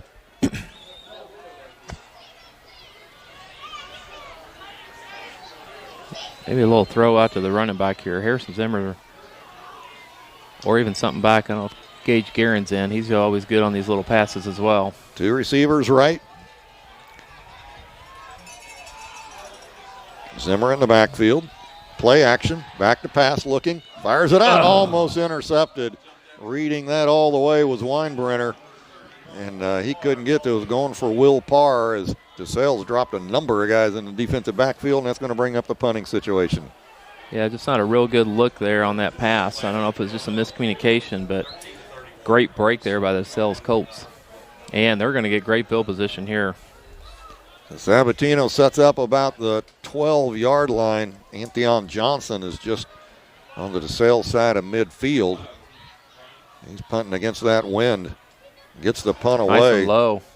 It is going to bounce past the 50. It's going to settle in at least in DeSales territory, but it's going to be at their own 47 to start their first series of the second half. Well, not quite what you wanted. You'd like to have picked up at least 1 or 2 first downs there to keep the pressure on, or keeping the DeSales Colts out of good field position, but here they are, their first series of the second half, starting close to midfield. 1st and 10 for the Centurions. For the Colts. I want us to have the ball again. All right, see what kind of adjustments Coach Riley and Coach Cantwell made here on this defense. Scroggins, the quarterback. He has James Johnson behind him. In motion goes Higdon from left to right. It's going to be a handoff to James Johnson, going to the left side this time. Stutter steps around. He's going to pick up about, he is still going, and he may get to the first down or just shy of it. The Centurions do a decent job. They get that DeSales offensive line held up, but Johnson does a good job of getting behind him, just kind of leaning into his own offensive line, and Centurions can't get around him. They're so broad, and the way they set that up, that he just keeps chugging along, picks up big yardage. It's going to be a 9-yard gain, make it 2nd and 1.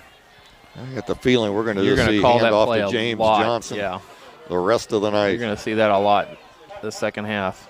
Avery to the right, Higdon to the right, Avery to the left. Ball on the ground. It's still on the ground. Scroggins going to have to just fall on it. A bad hike.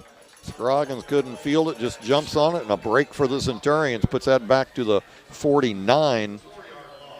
That's a 4-yard loss. So good break there for the Centurions now. They need to hold serve, so to speak. Going to be 3rd and 7 for DeSales. I got to think this may be 2-down territory to DeSales if they get a decent amount of yardage in this first play. Field position is so important too. I was just thinking they could get this ball punted really high in the air, but we got to make a stop here before we can even discuss those two things. Exactly. Avery left, Higdon right. O'Neal and Johnson in the backfield. James Johnson, that is. James Johnson's going to get it, and he's going to. Yeah, I think he's got it. It is close, but I think he was able to reach far enough forward to get it. Henry Fetter on the tackle. And it's going to be a first down. He got it. So 1st and 10 at the 43-yard line for DeSales.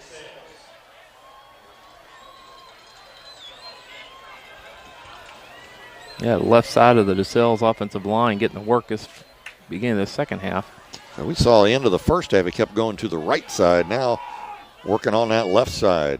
He really likes to run in the short side of the field. Johnson to the right, O'Neal to the left of Scroggins. He's going to give to the, Anthony Johnson has it now. He's going to get hit by Jake Taylor and be brought down. Whistles were blowing. DeSales wants a flag for nobody stopping at the whistle, but that's a hard one to call. It'll be 2nd and 10, I believe. No gain for Anthony. Yeah, Centurion defense played that really well. Jake Taylor got in there really quick. And Anthony Johnson, the faster of the two, but a lot easier to bring down. Centurions have more trouble with the bigger backs this year than they've had with the smaller, quicker ones. Great observation. 2nd and 10 for the Colts. Ball on the closer to the right hash mark. Anthony Johnson to the left. James Johnson to the right of Scroggins. Hand off to James Johnson. Ball's on the ground.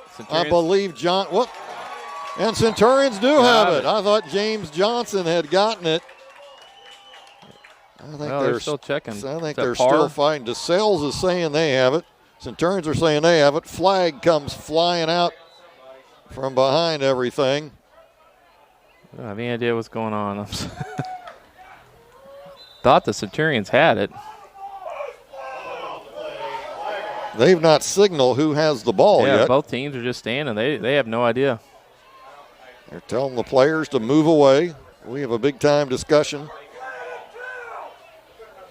I thought James Johnson had got it, and it looked like he had lost it again. Yeah, I think there was a dive in. I didn't see which Centurion that was. Well, Was that Fetter, maybe? Jacob Sutherland was in okay. there, but there was another Centurion in there as well.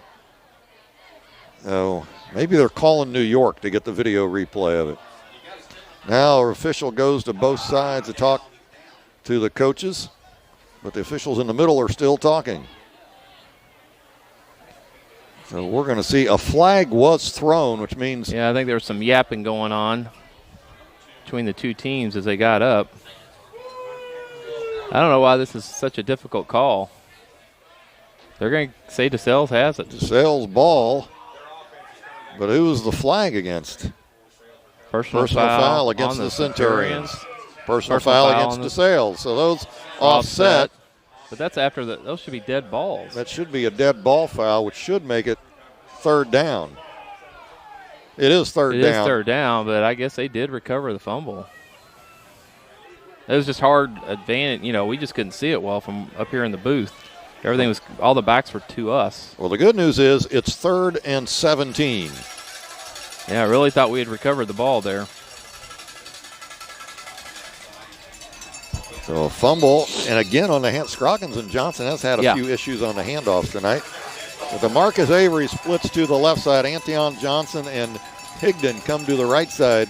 See if Cal brings some pressure here. James Johnson back with Scroggins. Here comes pressure. He's throwing long. Oh, he's got his a man. And it's going to be complete out there. Incomplete. He was out of bounds. Yeah, that's another. I think that wing got behind that one too and carried him out of bounds. He was definitely behind the receiver, behind the cornerback for the Centurions. So that's going to bring in a punting situation. So Centurions defense holds once again.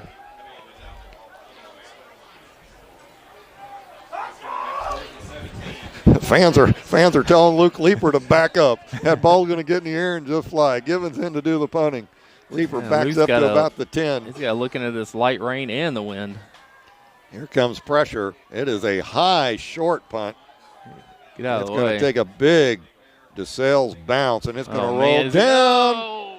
And it's in the end zone, I believe. I don't know. I haven't seen a signal. Well, the one official is raising his hand. I think it's going to be on the 1 yard line. Oh, no, it's in into the end zone. I saw the one official. I believe the player put his foot in the end zone when I he believe hit it. You're right, yeah. And as soon as he does that and hits it, it comes out to the 20, and that is a break for the Centurions. That's a break right there. They could have, DeSales got a little greedy on it. He could have down it at the 5, at the 3, and he waited until he got all the way down. Second. So Centurions will take over on their own 20, just like they had on the previous drive of the series of this half. Both teams now with punts as the defensive stood strong in the first two plays.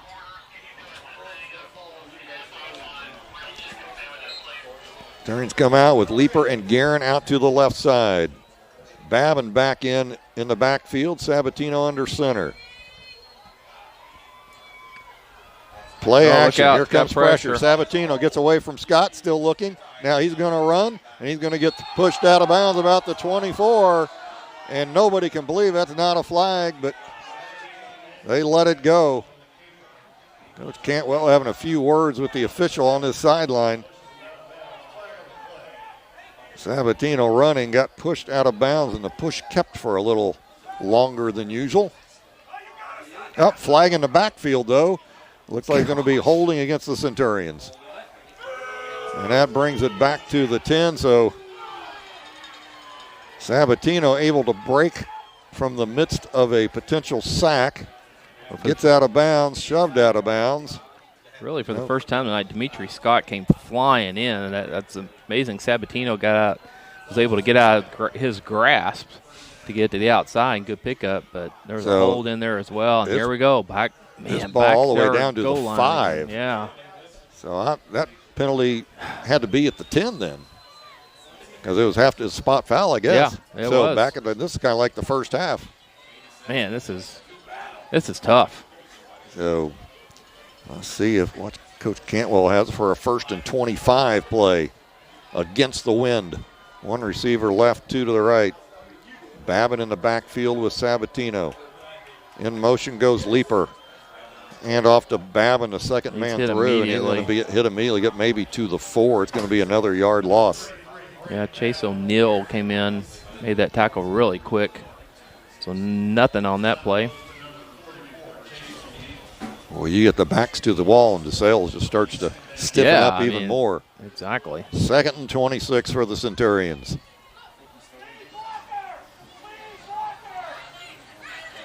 This is one of those things, if we can just keep it within 7 and get the wind in our favor. Yeah, I know. That's exactly right. Be a big break. We'll just get our backs away from our own end zone. Seems like we played there the whole evening. Sabatino's going to set up in the end zone this time. He's got King to the left and Guerin and Leeper out to the right. Babin in motion. Sabatino's going to fake the pass and keep it on the run. He at least gets some room out there for the Centurions across the 10 to the 12-yard line. Good play, actually. Like you said, gave him a little bit of room on that second down play. Spread the defense out, and then he just takes off. Good call. Now, we have seen the Centurions 3rd and 18 in situations like that. We've seen a quick punt on 3rd down by Sabatino before. Man, but into this wind, I mean. But you may get the roll. Yeah. That you wouldn't. Sabatino does keep it low. But here we go. Don't want to make a mistake here, though. 3rd and 18 from the 12 for the Centurions. Sabatino, forget the punt idea. He's under center. It's going to be hard to do from there.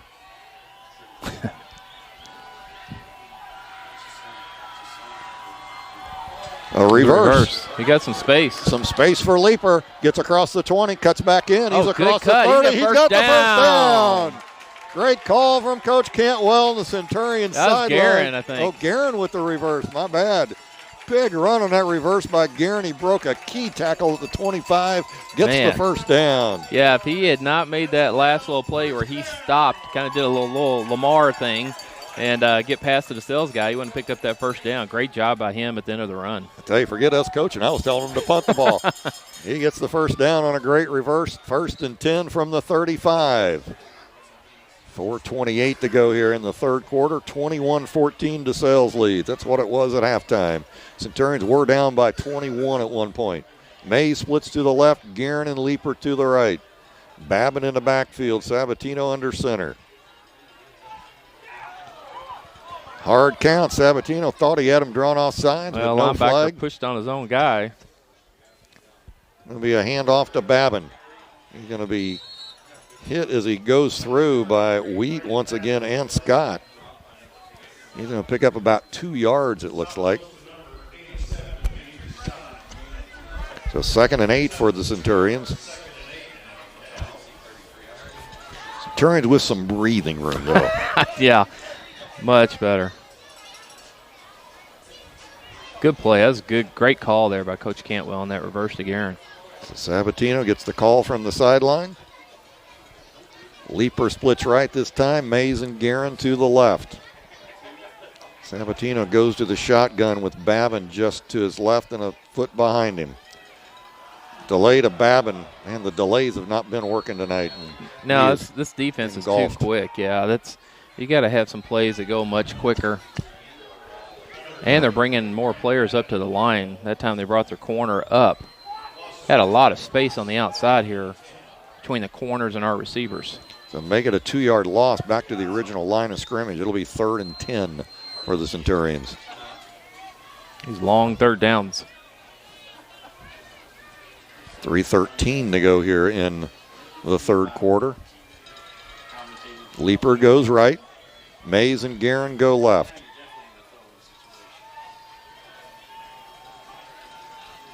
Babin goes in motion. Sabatino fakes the pass looking. He's going to fire it across the middle. Man. And looking for Will Parr. Parr was not looking for him, though. And there are 4 white jerseys down the middle as well. I think Parr was supposed to cut back to the middle on that. He had a little opening right in the middle of them, but he didn't cut back. So Centurions will be forced to punt. It's 4th and 10. They're at their own 35. They have 2:53 to go here in the 3rd quarter. Sabatino sets up at his 25. Antheon Johnson at the 40. Sabatino's got to kick into that wicked wind. Bad hike. Sabatino gets it, and it's blocked. Ball is on the ground. It was a ball to the right. Sabatino tried a rugby kick, couldn't get it up. Ball's blocked. DeSales takes over at the Centurion 28. Yeah, good play there by DeSales, as you said. Just didn't handle the hike as well, the exchange, and then he tried to get off really quick, but it actually kicked it into him. Good pressure there on the left side by the DeSales Colts. And here they go again. DeSales inside the 30-yard line. It's on the 28. I was thinking it was the 38. They picked up 10 yards. I wasn't even looking. Scroggins under center. He has O'Neal and James Johnson in the backfield. James Johnson's going to get it. Cuts through a hole. Wrapped up by Jack Taylor and brought down, but not before he gets about 6 yards on the play. Yeah, I noticed that time as he took contact, he wrapped that ball up with both his hands. Ball marked just north of the 23-yard line. Be 2nd and 4 for the Colts.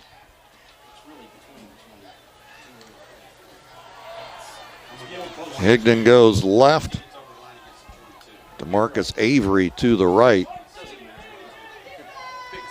Scroggins gives to Antion Johnson. He's got some room, but he's going to be wrapped up over there. Nate Dobbs up to push him out of bounds. He's pushed out of bounds by number 3, Nate Dobbs. It is a first down. Got down to the 17 or 18-yard line. Give James Johnson some credit there. He had a good block out there leading his other back. Going to mark it at the 18, 1st and 10 for the Colts.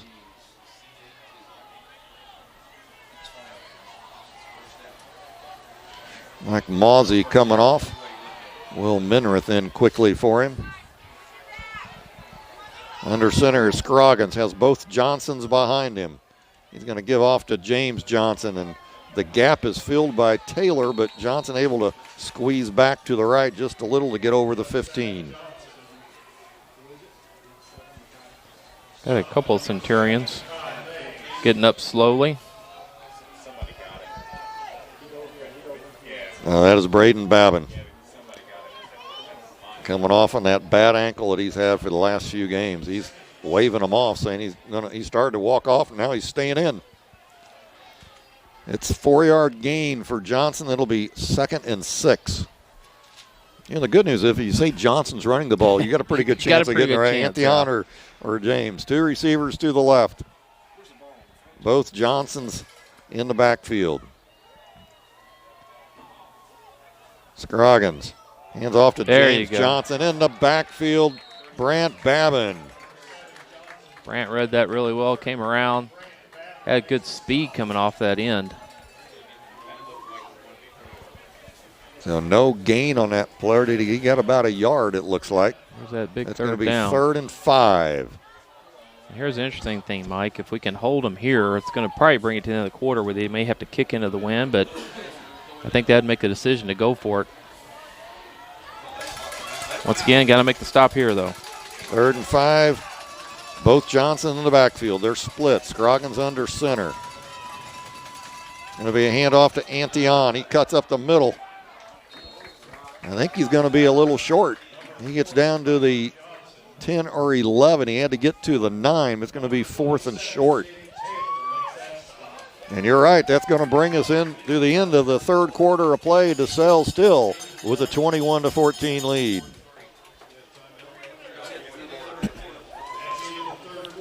Well, one of the great ways to support Cal Athletics is purchasing an athletic pass. Cal Athletic Passes offer students, adults, and families admission to all home athletic events. For easy gate admission, we offer single passes for $95 and family passes for $275. Athletic passes can be purchased at the Centurion Armory or by calling the Cal Athletic office. Get your athletic pass today and save. Get a couple of team breakdowns for you. Girls soccer finished the season undefeated, 15-0-2. They won their 4th consecutive 28th district championship Wednesday night, and the undefeated Lady Centurions will begin regional play next week here at Cal. They'll have that draw this weekend, so make sure you stay in touch with Twitter to find out that matchup in time. Congratulations, Cal junior golfer Grace Walker finished 12th at the KHSA State Golf Championship this week. Juniors Chrissy Popovich and Hannah Talbot also qualified and competed at state. Great finish to the season for Cal's girls golf. Volleyball finished the season at 9-15. Excuse me, not finished the season. Cal is sitting at 9-15.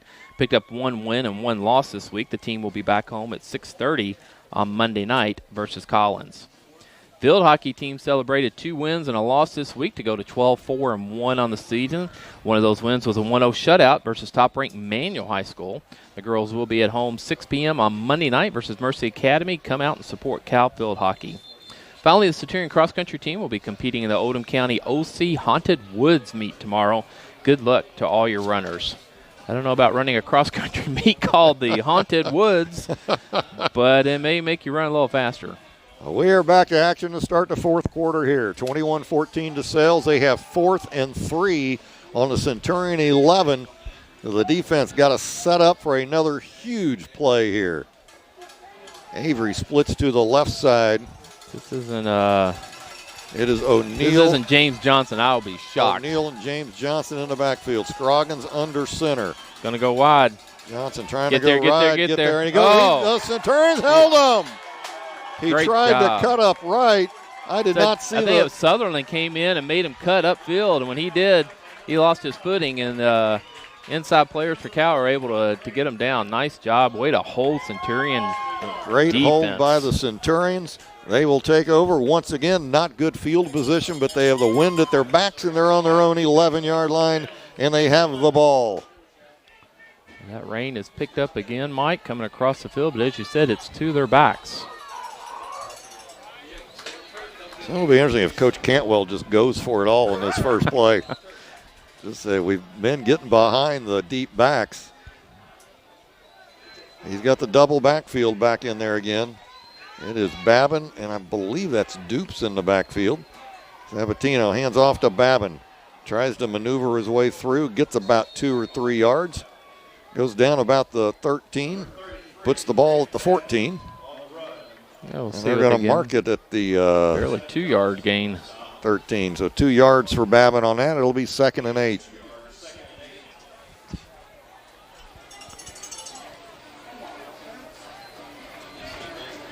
I haven't seen a lot tonight where they just kind of thrown it out quick to one of the receivers and see if they can get one-on-one coverage. These corners for DeSales play about 5-6 yards off the ball.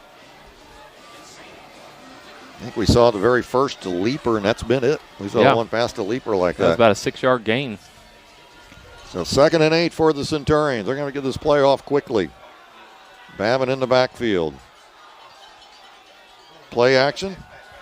Going across the middle. Has and he can't hang on to it. Thrown a little bit behind him. Yeah, he was looking to his inside, and the ball went to his outside shoulder and couldn't turn his body quick enough to get his hands on it. That play has been open a lot tonight, though. Big first down off that play earlier in the game. So here we go, another 3rd down and 8. 8. Inside our own 20. Braden Babin into the game. Dupes out.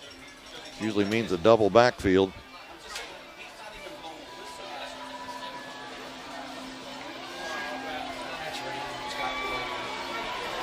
Leaper goes right. Guerin goes left. Babin and Zimmer in the backfield. Delayed blitz. Play action. Pass come out to Leaper.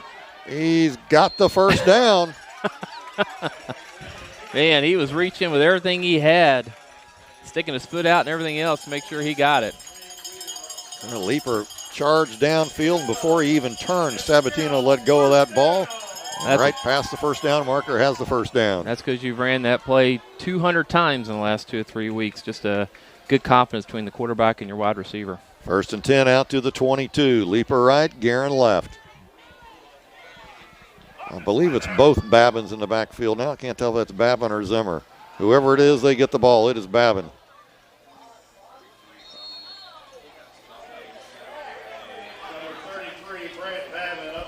Brant Babin, a couple of yards. Or 2. I was watching Braden Babin and Makai Lewis going at it behind the line of scrimmage a little bit. Official there on the spot to try to settle it down. They gave him a 3-yard gain. He's out to the 25.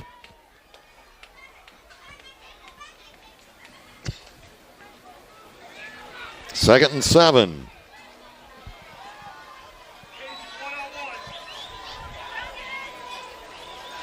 Guerin to the left, Leaper to the right. Play action. looking to throw long. He's got Guerin. He looks good. Oh, that's interference. It's got to be interference. Here comes the flag. Took the official call. 3 times to get the flag out of his belt. He went in, couldn't get it, went in, couldn't get it, then he finally got it out. So that'll be a first down for the Centurions. Well, I tell you, DeSales, you're going to say that's a good play. I mean, even though it's a 15-yard penalty, it saved a big play because Guerin had plenty of room, had spotted the ball, settled in to make the catch.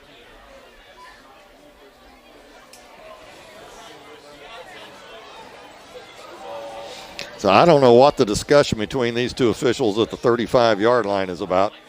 I mean, an obvious pass interference. There was another flag anywhere, was there? I do not see another one. Pass interference against DeSales.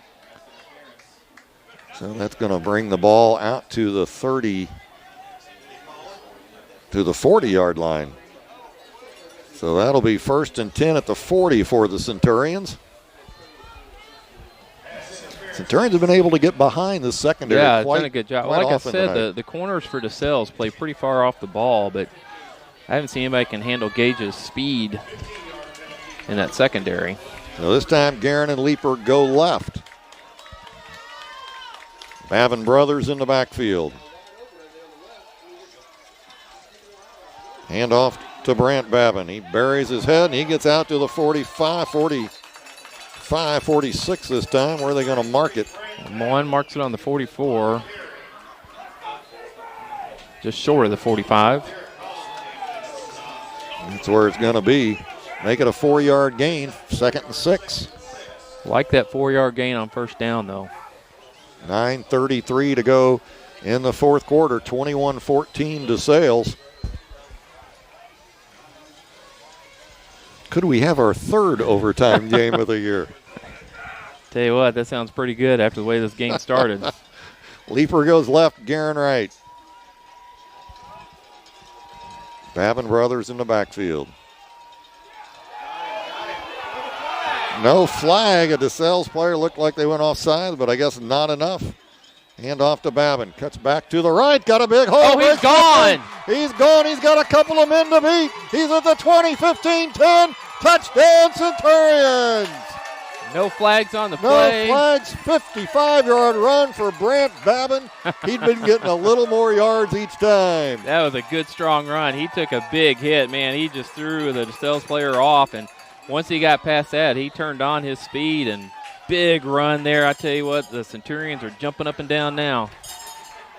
I think he got a boost from the wind when he started running. He just had the wind kind of pushing him along. Cornett in for the extra point.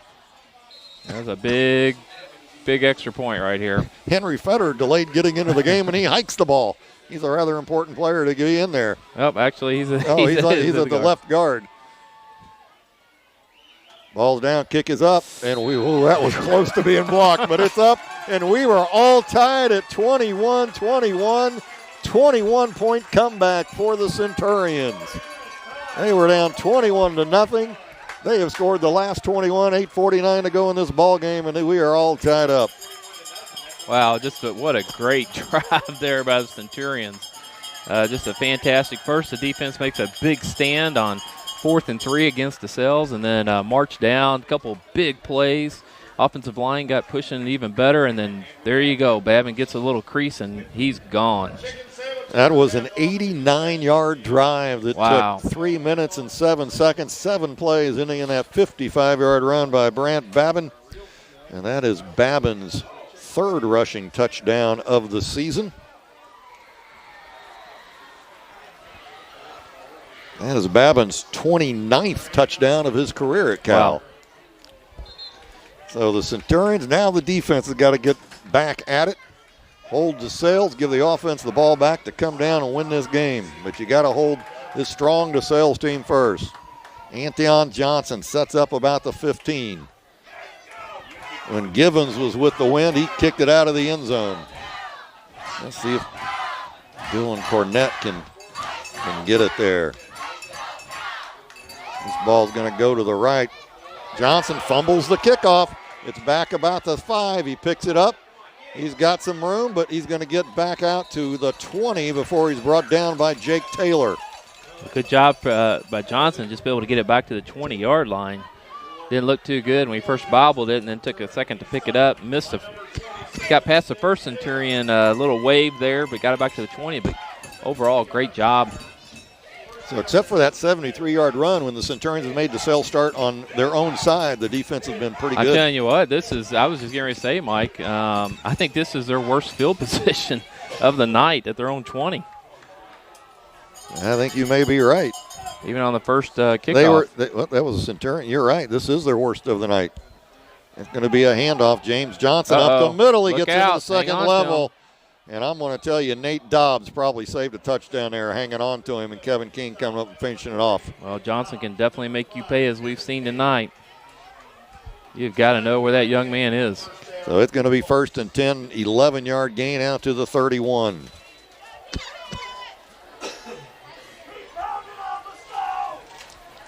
DeSale's going against the wind.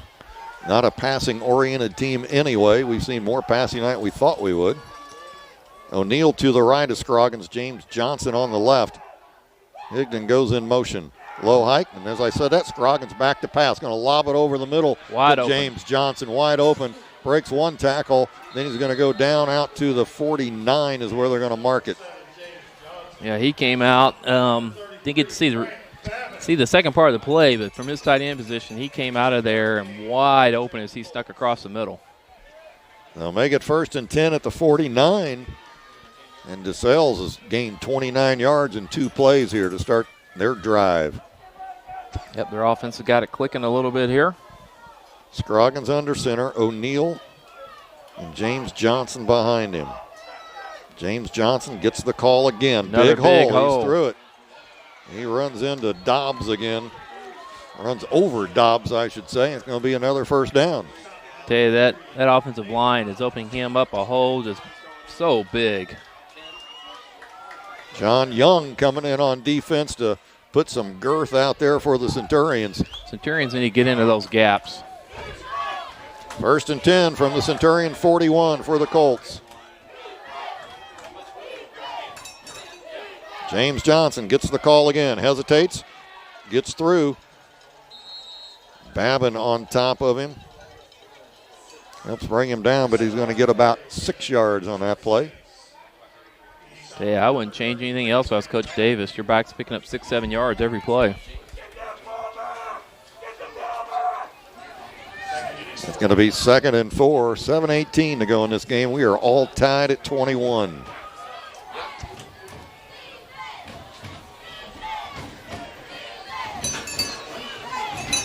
The defense cheer comes from the Centurion stands. 2nd and 4. O'Neal and James Johnson in the backfield. Higdon goes in motion. Hand off to James Johnson again. He's going to turn. He's going to get met that time. John Young met him along with a couple of other Centurions. He's still going to get about a yard on the play maybe. That's going to be 3rd and 4 for DeSales. Because Will Menrath got in there the quickest, got his hands on him, got him turned inside, and as you said, as he spun around, John Young met him face mask to face mask. So here's a big 3rd down for you right here, Mike. They get 3rd and 3. Ball's at the 34-yard line of the Centurions. I'm going to guess it's Johnson getting the ball here. That would be my guess. They have run the ball. One pass, which was to Johnson. I think Johnson's run it on the other 4 runs. Scroggins under center. James Johnson, the front back. Antion Johnson, the back. Antion Johnson now goes in motion. Scroggins looking for the quick pass. He's going to lob it in the air. DeMarcus Avery goes up. Going to be completed down to the 12. They've thrown that play 3 times tonight. 1 for a touchdown, and then this big first down completion here. He just lobbed it up. Avery jumped over the defender, and the ball's down to the 12, 1st and 10.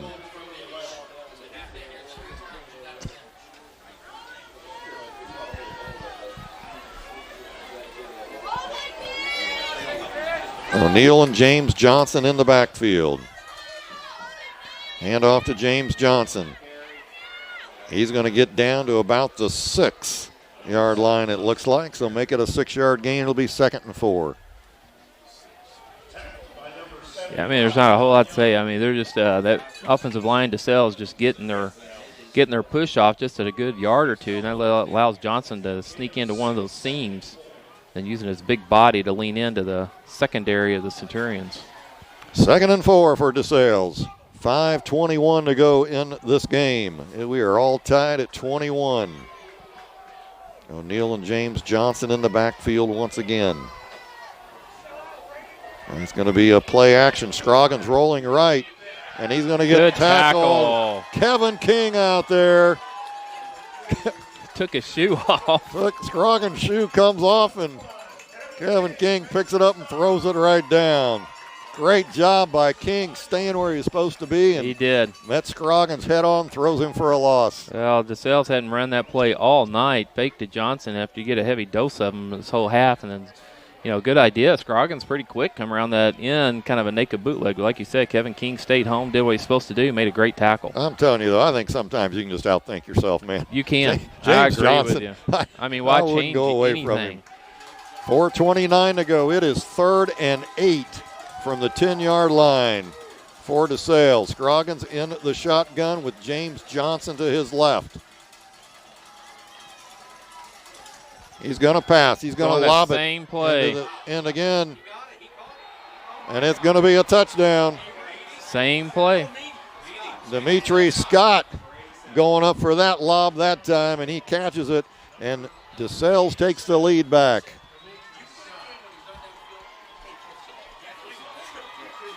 So almost half, well, not quite half, but yeah, about half of his completions tonight for Scroggins has been the exact same play. Let it float it to the right. This time it goes to a different receiver for the touchdown. Givens in for the extra point. There's 4:09 left for the Centurions offense to answer. All important extra point. High. Snap. Ball's up. Did he get it away? He did, and was it's good. That was a close. high snap and close, but he got it.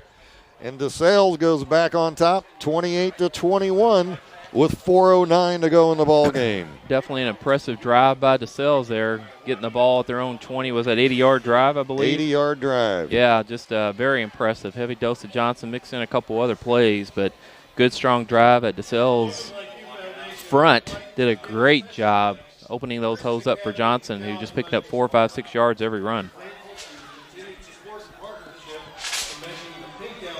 So here we go. Can the Centurions answer? 4:09 to go. 4:09 drive. Let's go to our third overtime of the year. Centurions were down 21-zip at one point, came back to tie it here in the fourth quarter, and DeSales scores again on the very next series, and they go up 28-21.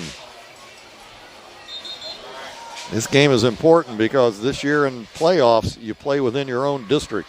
You lose this game, you're a number 2 or 3 seed. It means you'll be playing Mercer County or DeSales to open districts. And on the road.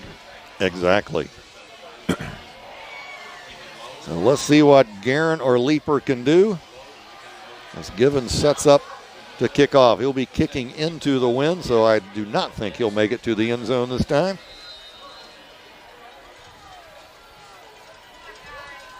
He approaches the ball. Kick is away. It's going to be to Guerin's side. He's going to take it at the 18. Come back to the middle, goes to the left. Makes another move. He's going to be finally brought down. Whoop, he's still up and going. Finally brought down about the 33 or 34. And that's where the Centurions will try to tie this game up from. So here we go. 4 minutes exactly on the clock. 70 yards to tie this game. But I don't think you need to be in a hurry. Centurion's offense has looked pretty good this second half, especially after that first or second series of the second half. And you don't want to rhythm to it. And you don't want to give DeSales any time to score. No. So 1st and 10 for the Centurions from their 34. Babin's in the backfield. Play action. Sabatino going down. Go long, and he's sacked. First sack of the night. Took a little too long. Good coverage by the Colts. And it's going to be about 79. A 5-yard loss. I think that was Alexander Gates that got the sack. So there, like I said, that's the first sack of the night of this team. It's been leading the 3A. But came at a really bad time. So it'll be 2nd and 15 for the Centurions.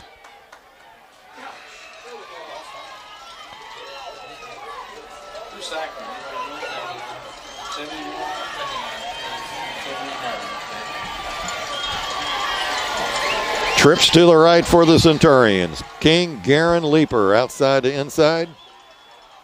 In motion goes Leaper. Stops, comes back. Sabatino rolls right. Looking. Fires a quick one. They're going to get maybe about 4 yards back as he goes to Guerin. It's going to be 3rd and long. So here we go. I mean, you're definitely in 2-down territory, but you don't want to be going, 4th and 10. 3rd and 12 for the Centurions. Nice pick up half of this. 2:41 to go in the game. I think the rush is going to be coming, but maybe no blitz. Everybody back. That front 4 is going to be coming, though.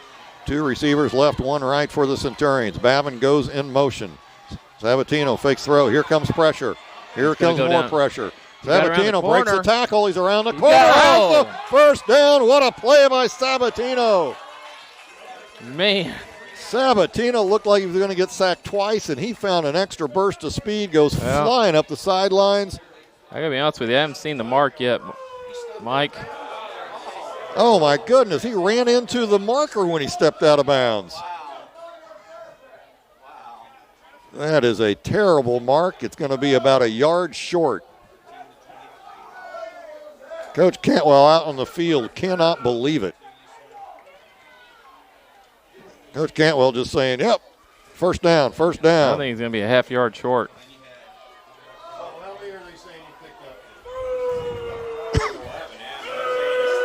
There we go. So it'll be 4th and about half a yard. This is huge right here. He did get out of bounds, I believe. He did get out of bounds. Clock is stopped with 2:16 to go. Ball is just shy of the 44. They need to get just past the 44, not even all the way to the 45 for the first down. Had success with the quarterback sneak. You just need this first down. You got to get it here. Sabatino under center. Need a big push. Sabatino's got it. He's and across, more. He's still going. The 50. He's all the way down to the 47. So make it about a 10-yard gain on that quarterback sneak. Great job by that offensive line. So 1st and 10 at the 47 for the Centurions. I think Sabatino needs to get a couple plays here from Coach. 2:12 to go. But you live to fight on. Good job there on that 4th and 1. Trips to the left for the Centurions. Babin in the backfield with Sabatino, who's in the shotgun. Takes a snap, drops. Here comes pressure. Now he's going to keep it and run. He's got the first down. He's across the 30. He goes out of bounds at the 25. Nice job. Sabatino just letting that rush come and then taking off. Yeah, good job by the offensive line, though, forming that pocket. And as you said, as they go around behind him, he just takes off. Sabatino's got 44 yards in the last 3 plays. Fantastic. We'll take it. 1st and 10, ball is marked at the 27-yard line. We're at 1:47. Clock is stopped.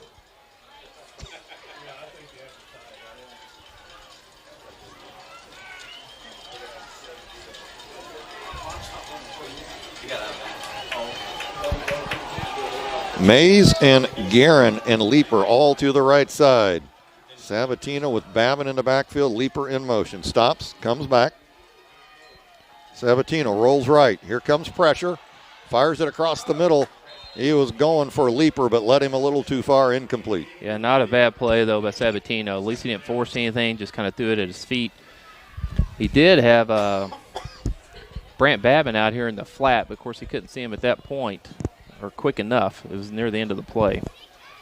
Tell you, Dimitri Scott comes in on that left side, and he basically just blocks your entire right side. Yeah. 2nd and 10 for the Centurions. We are down to 1:43 to go. Plenty of time.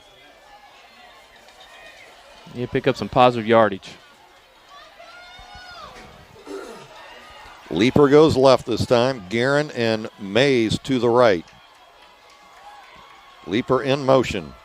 Fakes the handoff to him, gives to Babin. They've tried that play about 3 times tonight, and it has not worked any time. So it's going to bring up a 3rd and 10 for the Centurions, and timeout by Christian Academy. Wow, 3rd and 10. Here we go. Of course, it's really not 3rd and 10. You really got to think if you got 2 downs to pick up this 10 yards, keep the game going. So we are down to 136, 28-21.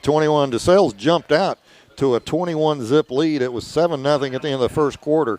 They scored the next 2 touchdowns rather quickly in the second quarter to go up 21-zip, but the Centurions responded with 14 more towards the end of the second quarter. Nobody scored in the third, and then Centurions scored on their first series of the fourth quarter to tie it at 21, but DeSales turned right around and answered with their 4th touchdown of the evening. And that puts us at 28-21. Centurion ball at the 28-yard line of DeSales. 1:36 to go. Centurions with an open week next week. I think they need it. Yeah. They need to get healthy, Yeah. and they go to Western Hills, and then final home game the following week against Bullitt Central. You talked about this is a big game here in the district, though. I mean, if you got any chance of making things look, strange with every team, top 3 teams beating each other, you got to win this game tonight. Number 1 seed has never been so important in this district as it is in this Class 3A district now. So we are ready to go here. 3rd and 11 for the Centurions. Kevin King in the game, split left. This is not a good sign. Nobody knows where to go. Leaper left, Guerin to the right. Now King comes back right. Now Sabatino goes in under center. Play action. A reverse to Guerin, another reverse to Leaper. Leaper's throwing it. He's got Will Parr out there. If he can reach over him. He get it? He got it. Will Parr with a great pass. Wow! Are you Will kidding me? Parr over the outstretched head of who was he going over there against, but Will Parr just reached his hands. He was going out against Lance Whiter. He reached his hands above Whiter, grabbed it, brought it in for the touchdown. Luke Leaper to Will Parr. 27-yard touchdown reception. So you had a reverse to Guerin, a pitch back to Leaper. Leaper throws it to Parr. And man, but you're talking about a great catch by Parr. You think Coach Cantwell was just waiting for the right time for that one? I think Definitely, he found it. we have not seen that play this year. Man, what a great play. He threw that ball. There was like triple coverage down there on Parr, and the one guy is right. And Lance Weeder leads DeSales in interceptions, has 4 on the year, I believe. And Parr just went up and reached over him and grabbed the ball and held on to it. Wow, what a play there. What a play. Cornett in for the extra point timeout called by the Centurions. DeSales has all 3 timeouts left. We're watching a replay of the play right now. Guerin's reverse earlier gained a lot, so they were waiting for that. And then Leaper gets it and lets it fly with pressure in his face. It goes down. Will Parr just over the back of the defender, grabs it. And Will Parr with his, I believe that's his 4th touchdown, his 4th touchdown reception of the year. He goes over 200 yards now. And Dylan Cornett with the all-important extra point to put the Centurions up, or to tie it. Ball's down, kick is up. Oh, it's good. Kick is good. Woo! And we are tied at 28-28, 1:27 to go in the game. I'm telling you, that last play was just unbelievable. For one, to get all the handoff and the toss back, Luke Leaper, I think, threw it with all his might, everything he had. But the concentration by Will Parr, just used his size.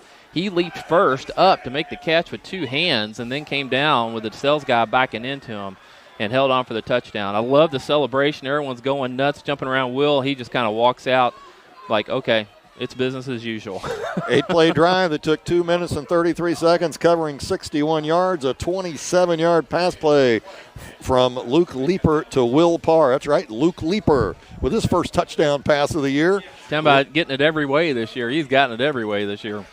Oh, now the Centurions defense has got a hold against this DeSales offense that has shown they can move the ball quickly, and they can move it quickly on the ground.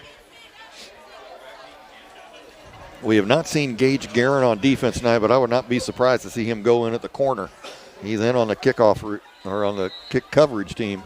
So here we go. Antion Johnson at his 15. It is a booming kick. Moves Johnson back. It's going to go over his head into the end zone. And DeSales will take over at their 20. So here we go. A minute 27 is a long time. So it'll be interesting to see if DeSales, what they want to do. They've had, Dimitri Scott got open. He's been open 2 or 3 times tonight, gotten the big tight end involved. You got Johnson, of course, James Johnson. He can break one any minute. So you really got to be on your toes if you're the Centurion defense. Well, Will Parr just caught that pass. He's on defense. He probably wants an interception now or a forced fumble. Here we go. 3 timeouts left for DeSales as well. James Johnson in the backfield with O'Neal. You got to think James Johnson's going to be getting the ball, and he does on the first play. Big hole on the left side, but closed quickly. Braden Babin in there. That was one Babin low, one Babin high. They'll make it about a 2 or 3 yard gain. One of the smallest first carry gains for Johnson all night, out to the 22. It'll be 2nd and 8. You got to watch for trick plays here as well. And we should mention, you mentioned earlier, DeSales has a leading field goal kicker in the state right now with 4 field goals. Scroggins back in the shotgun. O'Neal to his right. James Johnson is in the slot. Scroggins going to start running. Slowed down. Now he goes back. Going to the outside. Finally wrapped up out there. He gets across the 25 to the 26. I think we have a flag. Here's the deal. The call we heard last week, we didn't know what it was. I think you're about to see it right here, and that's hitting of a defenseless player.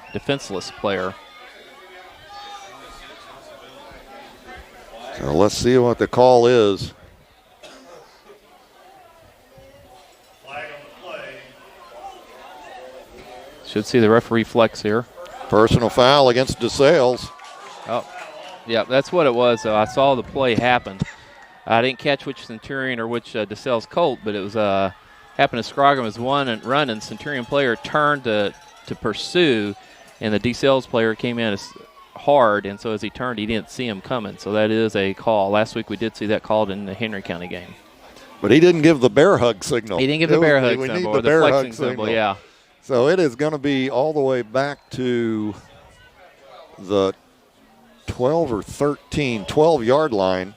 That's going to make it 2nd and 18. 2nd and 18. James Johnson back at the running back position with O'Neal in front of him. Scroggins under center. Hand off to Johnson.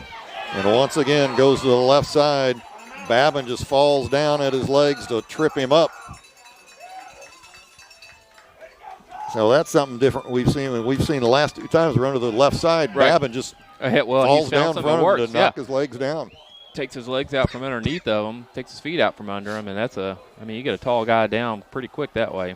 So we got a timeout by by Christian Academy. That's their last timeout. At least it's on the scoreboard as Christian Academy. So Coach Cantwell going over what do you have to do on 3rd down to make sure they don't get that first down. We have 26 seconds to go in a deadlocked game at 28-28. Well, and here's the deal. You want to make sure you don't make any mistakes here. So you want to make sure everybody knows where that. Safety's got to know what their plays are. You don't let anybody get behind you. Keep everything in front of you.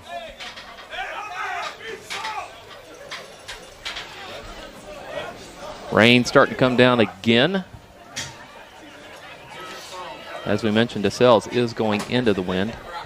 So here comes DeSales back out. I may have to remember what sheet all my overtime information is on. I think they're just going to take a knee here. I believe they are too. So it looks like it's going to be the 3rd overtime of the year for the Centurions. Watch the trick play. He does take the knee, and that means we're going to overtime. It is 28-28.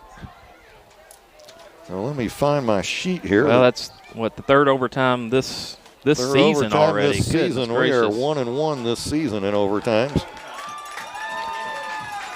Well, some great comebacks of Centurions tonight. I mean, they haven't had the lead yet. We're down 21-0. Comes back to tie it. DeSales does a great job. Long drive of themselves. Take the lead 28-21. But here we come again. Centurions come back and tie it up. So we'll decide this game in overtime this evening. So there's only been one overtime in the Christian Academy series with DeSales. That's all the way back, a playoff game in 2011. Centurions won 30-27. Centurions, this is their 6th overtime of their history and the third this year. So we are going into OT is 28-28. The ball will start at the 10-yard line. Each team gets a chance to score. And we'll play till there's a winner.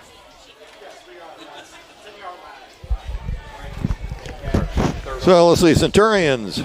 This year, as you remember, opening game of the year, a 6-0 win over South Oldham in overtime, a 40-37 loss to Ballard in overtime. Previous overtime, they've had 2 against DeSales. I'm sorry, back in 2010, DeSales won 20-14. 2011, Centurions with a 30-27 victory over DeSales in the playoffs in overtime. Then 2012, the Centurions lost a double overtime game to North Oldham, 17-14. So this game tonight, DeSales looked like they were going to run away with it at one point, a 21-zip lead. Centurions fought back, finally tied it in the fourth quarter, 21-21. DeSales on the very next series went up 28-21, and then on a tricky play, Luke Leeper to Will Parr ties it up at 28. Never thought you'd say that during one of the games. And we are in overtime.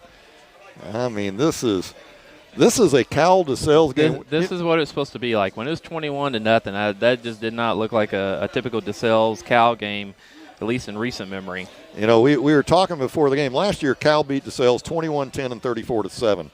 Going into those games, in the entire history of Cal DeSales football, the point differential was -1. Now, last year, Cal obviously increased that a lot, but the majority of these games, they are nail-biters to the end, and we have that tonight. A nail-biter to the end, and now we're in overtime.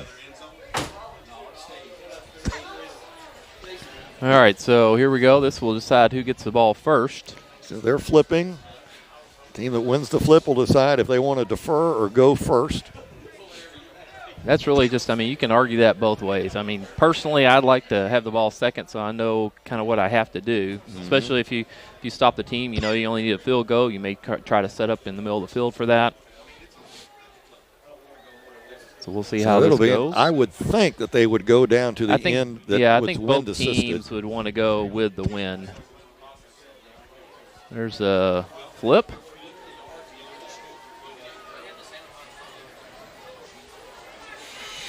We still can't tell who won the flip. There was no emotion on either side. No. Coach Cantwell out there. I'm going to guess. Coach Cantwell points to his right, to the south end of the stadium. Which means the DeSales may have won the toss, so they may want the ball second, but Coach Cantwell gets to pick which end. So Cal will have the ball. Centurions will have the ball first. So I think like you, I think DeSales won the flip. And they got to choose. Second. So Centurions will get it first in overtime. And they will start on the 10-yard line. Then whatever the Centurions do, the DeSales will get a chance to match. And if they both tie for the first time overtime, we do it again. Flip it around, do it again. So this Centurion offense, let's just take a look here. In this half, they've had the ball 4 times. They've scored 2 touchdowns. The third quarter, they had to punt both times, but they have moved the ball well. So it's going to be the double backfield as Braden Babin checks in. So it is 1st and goal from the 10. Each team gets 1 timeout.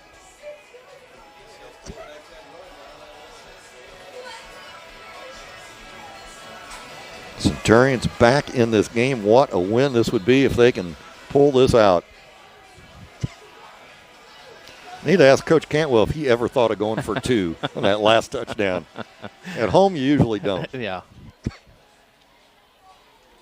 Centurions ball. Here they come. It's going to be Babbins in the backfield, Sabatino under center. Leeper and Guerin go out to the right. One-on-one out here with Guerin. Oh, bring the safety over. Sabatino, hand off to Babin, goes off the right side, got a big hole, gets all the way down to about the 3-yard line. Good start on first down. Nice job there by the right-hand side of the offensive line, and Babin gets in, gets low. Good pickup. Make it 2nd and goal from the 3 for the Centurions.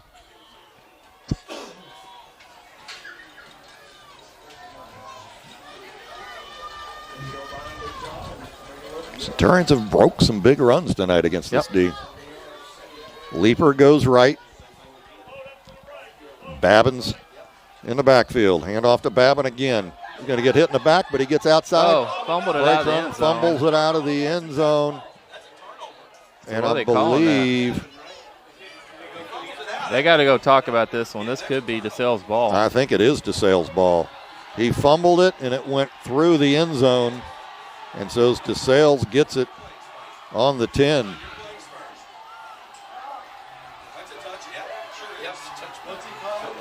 So it's a touchback. So DeSales gets it. So all DeSales needs is a field goal to win this game. That's one of the advantages of going second. You know what you need, and now you know all you need is a field goal.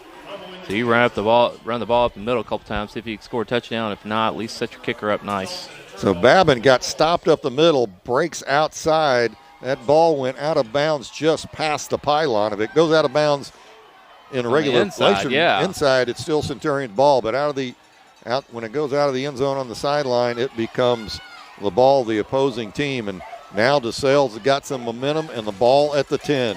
Centurions need to force a turnover. Scroggins under center. O'Neal and James Johnson in the backfield.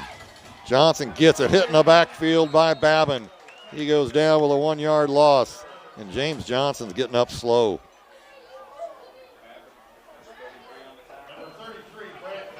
So that's going to be a 2-yard loss. You know, at some point you're almost saying, why don't you just go, if the guy's a good field goal kicker, when are you going to kick it? What'd you say, he's hit 4? He's 4 for 5 this year. Now he's 4 for 6 now with the 1 block. They've had trouble on the hikes tonight. Split backfield now with O'Neal and James Johnson. Scroggin under center. Hand off to Johnson, trying to get outside to the right. He's being chased. He's going to be thrown for a loss. Huge all loss. The way back to the 22. Wow. Jake Taylor, Nate Dobbs, Braden Babin, Brant Babin all in there. And James Johnson limping now off the field. We hate to see that. These beatings he's taking tonight, it's really starting to get to him. That is a big loss. That's from a field goal perspective is even going to make it tough. They're going to mark it at the 19. That makes it a 36-yard field goal. And Johnson can't even get off the field. Yeah, he got hit pretty good. The play before this stayed in the game. So now you got to watch that pass on the right side that they've loved so much all night. 75%, completion percentage on that tonight with 2 touchdowns. So it is 28-28 in overtime. Centurions had the ball first, had 7 yards on their first play. Then on the next play, fumbled the ball out of the end zone, so it becomes no score for the Centurions. DeSales takes over on their 10. They have a loss on the first play of about 1 yard, and then the next play, a major loss all the way back to the 19. So you got to remember, it is, at the 19-yard line, but it's 3rd and goal. So yes, that's true. 3rd and goal. They do have a very good field goal kicker. He's got the wind behind him. He has had a field goal block tonight. Boy, how important does that play come back in this game? That was a big drive. Bunch like that tonight. Big drive by DeSales all the way down to the 3. They had like a 3rd and 3 on that and couldn't get it. And sets up a field goal. It's a chip shot. The Centurions a high hike, and the Centurions able to get in there. So now, if you're DeSales, you go, okay, do I throw it for the end zone or do I get me a little more yardage to help my field goal kicker? Coach Davis has been doing this a long time. He hasn't won 85 games for no reason. And he knows his team and what he needs to do to set it up for success here. So here we go. 3rd and goal from the 19. Scroggins in the shotgun with O'Neal to his left. Most likely going to be a pass play then. O'Neal goes in motion. It's an empty backfield. Boy, what a great time. Low hike. Scroggins, he's going to lob it across the middle. It's going to be incomplete, broken up at the last second. going for Dimitri Scott. It was Sutherland and Babin going back on the double coverage. Scott had it in his hands, and Babin comes in and knocks it down. No flags. Great idea. Throw it to your big tight end. Let him have a chance at it. He actually got his hands on it, but as you said, knocked out the last second. They are going to bring in for the field goal. So now a field 35. goal attempt. Ball's going to be set at the 26-yard line. That makes it a 36-yard attempt from the right hash mark. With the wind. Here we go. Centurions have blocked one tonight.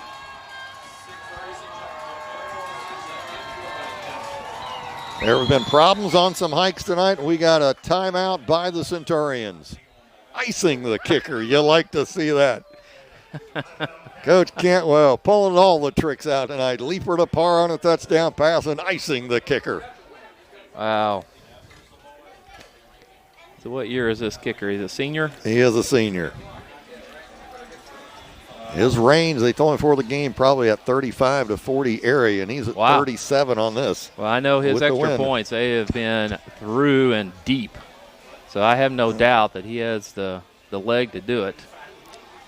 So, but what a comeback by the Centurions tonight. A chance. I want to tell you, this is going to be one of the best defensive stands of the night on this overtime drive right here. If they can miss this field goal or block this field goal. Unbelievable. So here we go.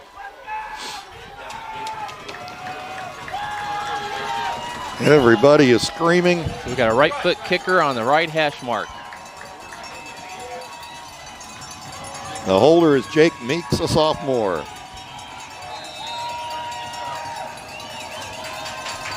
The crowd is screaming.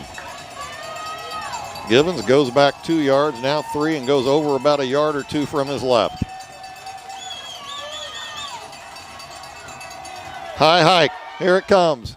Kick is up. Kick is good. No good. No good. Off to the right. Oh, wait. Wow. I thought it was good. I think DeSales thought it was good. DeSales thought it was good. I thought it went in the uprights, but they're saying no good. Centurions live again. Wow. Boy, it had by far enough distance. Had plenty of distance on that. So now DeSales will get the ball first.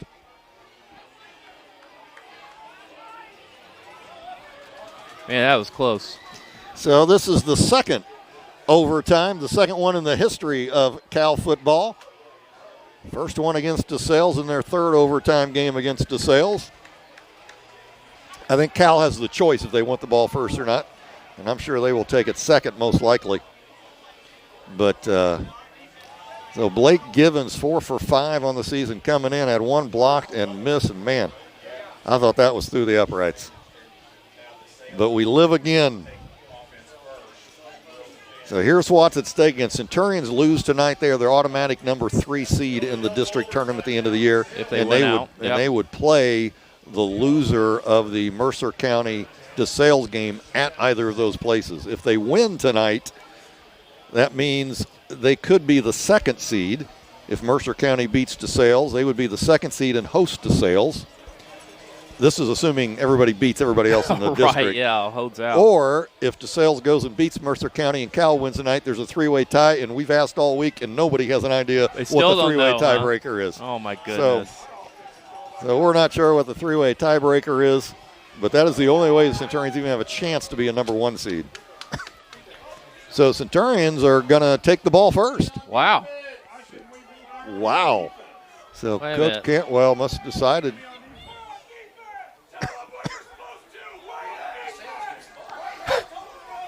Coach Cantwell. And here comes the defense. There we go. Now we've got it flipped around. DeSales is right. So Cal defense comes out.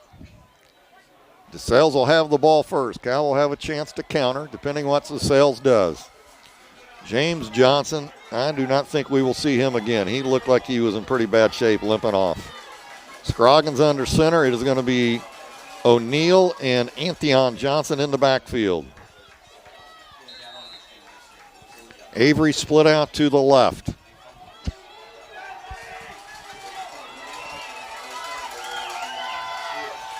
Scroggin hands off to Antheon Johnson.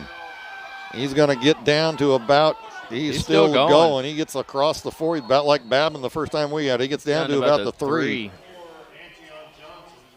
So it'll be second down and goal from the 3 for DeSales. Got up behind that big offensive line. Just kind of rolled their backs. Big pickup there on first down. Same setup. O'Neal and Antion Johnson in the backfield. Hand off to Antion Johnson again. He's hit behind the line nice this time. Job. And he gets a loss. Braden Babin on the bottom, and Guerin, who's in the game, hits him high. Yeah, I think Jacob Sutherland was in there as well. I think that's actually who got him. Make it a 2-yard loss back to the 6. So now it's third and goal from the 6. And time for big play here. DeSales to make the decision. There are going to be some Centurion fans with no voices tomorrow. They are screaming loud and big in this rain here at Taziki Field. Second overtime, tied 28-28. DeSales with the ball, split backfield. Antion Johnson and O'Neal. Scroggins under center. He's going to do the quick pass slant. It's going to be a touchdown. Going to DeMarcus Avery. A nice slant, and DeSales scores. That's a good call. That's a tough play to defend on a slant like that because the defender is automatically on your back. You just got to make the catch. So good call there by Coach Davis. Centurions will have a chance to tie here, but first. Here goes extra point. Is the extra point.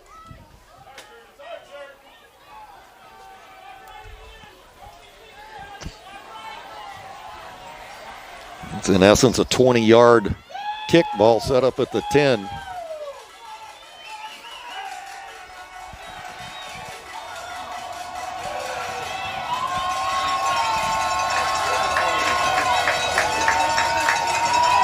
There's the hike. We're going to have offsides on the Centurions. Well, and that's going to make an interesting call now. If that's the case, do you go for 2 if you're Coach Davis if you get this penalty? Oh, illegal procedure. Here we go. So that's going to move it back and, in essence, make it a 25-yard extra point now.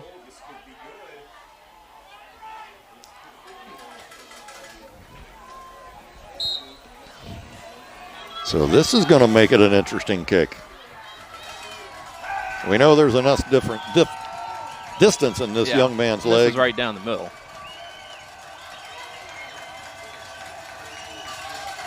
Good snap. Kick is up. Kick is good. All right. So DeSales goes up 35-28 here in the second overtime. Centurions have a chance to match it, though. So that's kind of why you like the ball. It's like now you need to know. Now you don't have to get on the first play, but do what you do well. See if you can get you a good run here, kind of like what Babin did last time. Pick up that good 6-7 yards on first down would be amazing.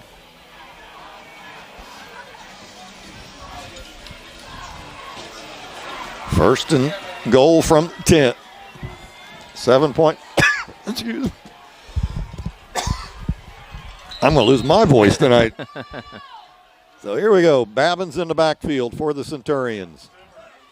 Oh, Zimmer's in the backfield now. Braden Babin back there. Sabatino takes his time, gets the hike off to Zimmer. He's going to plow. He's going to get nowhere. Yep, kind of went to the offside there and got swallowed up really quickly. So make it second and goal from the 10. Braden Babin coming limping off. I tell you, he needs the open week next week. Get that ankle. He has done a yeoman's job on that ankle tonight. Met by his brother as he comes off the field. So here we go. Probably would just have a one-back set this time. Sabatino comes in with the play.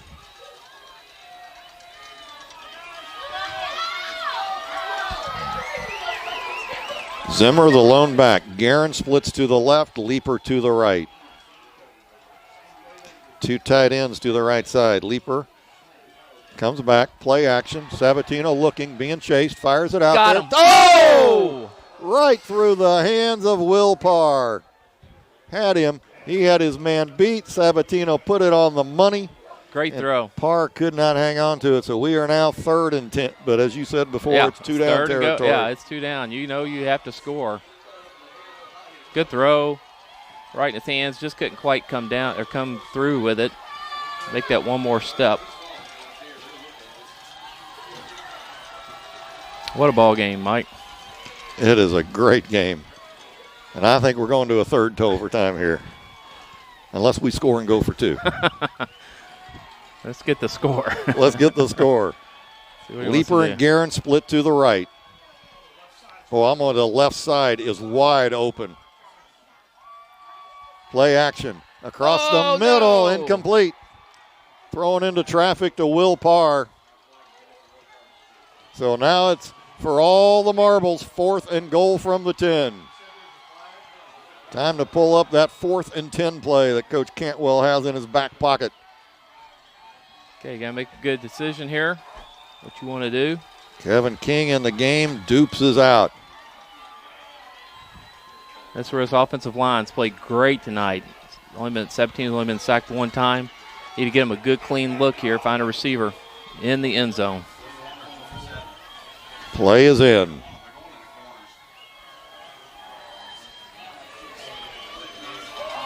Seems to be some confusion. Coach Cantwell's going to call timeout. Good decision. Good decision. Oh, my goodness. 4th down, 10 yards to go to tie this game to go to a third overtime. 35-28 DeSales. And as we said before, Darren, just your typical Cal DeSales football game. It's amazing. Here we've been our third overtime game of the season.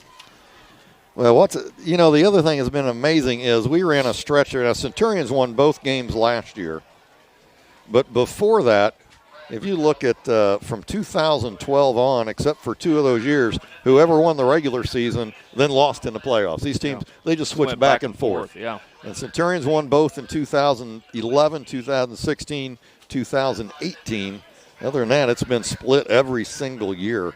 The only difference is they'll meet a lot earlier this year than they have in past years because of the new setup. Right. Well, Centurions got their play. They're ready. So here she goes. DeSales defense back out.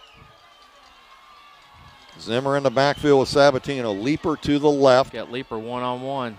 Guerin and King are to the right. Leaper in motion coming to the right. Sabatino's going to roll right. He throws it in the end zone. Touchdown! Yes. They're going to call him out of bounds. There's no way he was out of bounds. The pass was to Leaper, I believe. And there's a discussion coming on. The officials are running off. And that is a terrible call. Man. So we end on an absolutely. Did you see who that throw was to? I think it was to Leaper. I don't know who it was to. But, boy, what a bad way to end the game. At least from our view, it looks like he had both feet in. We're going to check the replay here in a minute to see if we can tell. But it looked like a good catch from up here. Yeah, it's hard to – I'll work on it here, Mike. Okay, but as it stands, and it will stand this way, DeSales comes away with a double overtime 35-28 victory. We will be back in a minute to recap tonight's contest for you.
Wow. Welcome back to Christian Academy of Louisville football.